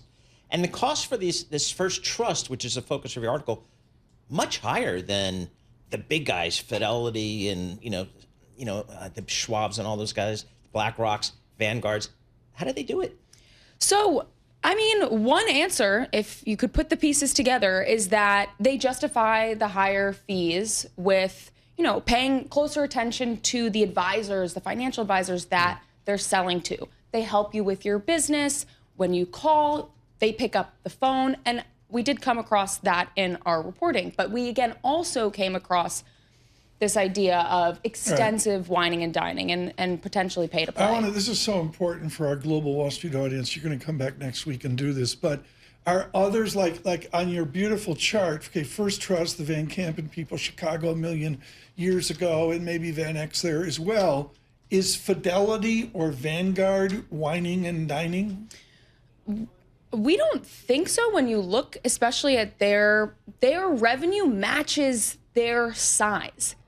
First Trust makes as much revenue as Vanguard. They're 15 times smaller. So that anomaly in the data was something that stood out to us throughout the reporting. But from what we know, the wining and dining is kind of winding down in the ETF world. But this company still does it. Okay. You watching UNC Duke this weekend? I will. No, she's in Virginia. Put it on, I guess. Who should I root for? She'll put it on. She'll put it on without the sound on. Exactly. Exactly. Yeah. Congratulations to you and Max Bloomberg Abelson. Business Week story. I haven't talked to Max Abelson in like 6 years. I'm not big enough to talk to him. Well, I'm sure Emily drove the bus on this story. Let's true. be clear. Well said. Emily Guffey. We're gonna come back on this next week for all of Global Wall Street. This is really, really important. There's some amazing names in their chart, including Vanguard, Schwab, BlackRock, Invesco, JPMorgan, and out on the periphery, Van Eck. And then the lead of the story on how revenue is gained is First Trust. Reporting for Bloomberg News, Emily Guffey and Max Abelson. Paul, are we getting to Monday? Are we like, do we have any sight line on where we're going to be? Well, guess, Tom, I kind of forgot this, but we haven't heard a response from Mexico yet. We're going to hear that Sunday. Thank you. So that will be, we've had a whole week of Canada news. Right. Let's see what kind of retaliation or response we get from Mexico on Sunday. We're going to get to Monday with Susanna Hoffs in the Bengals.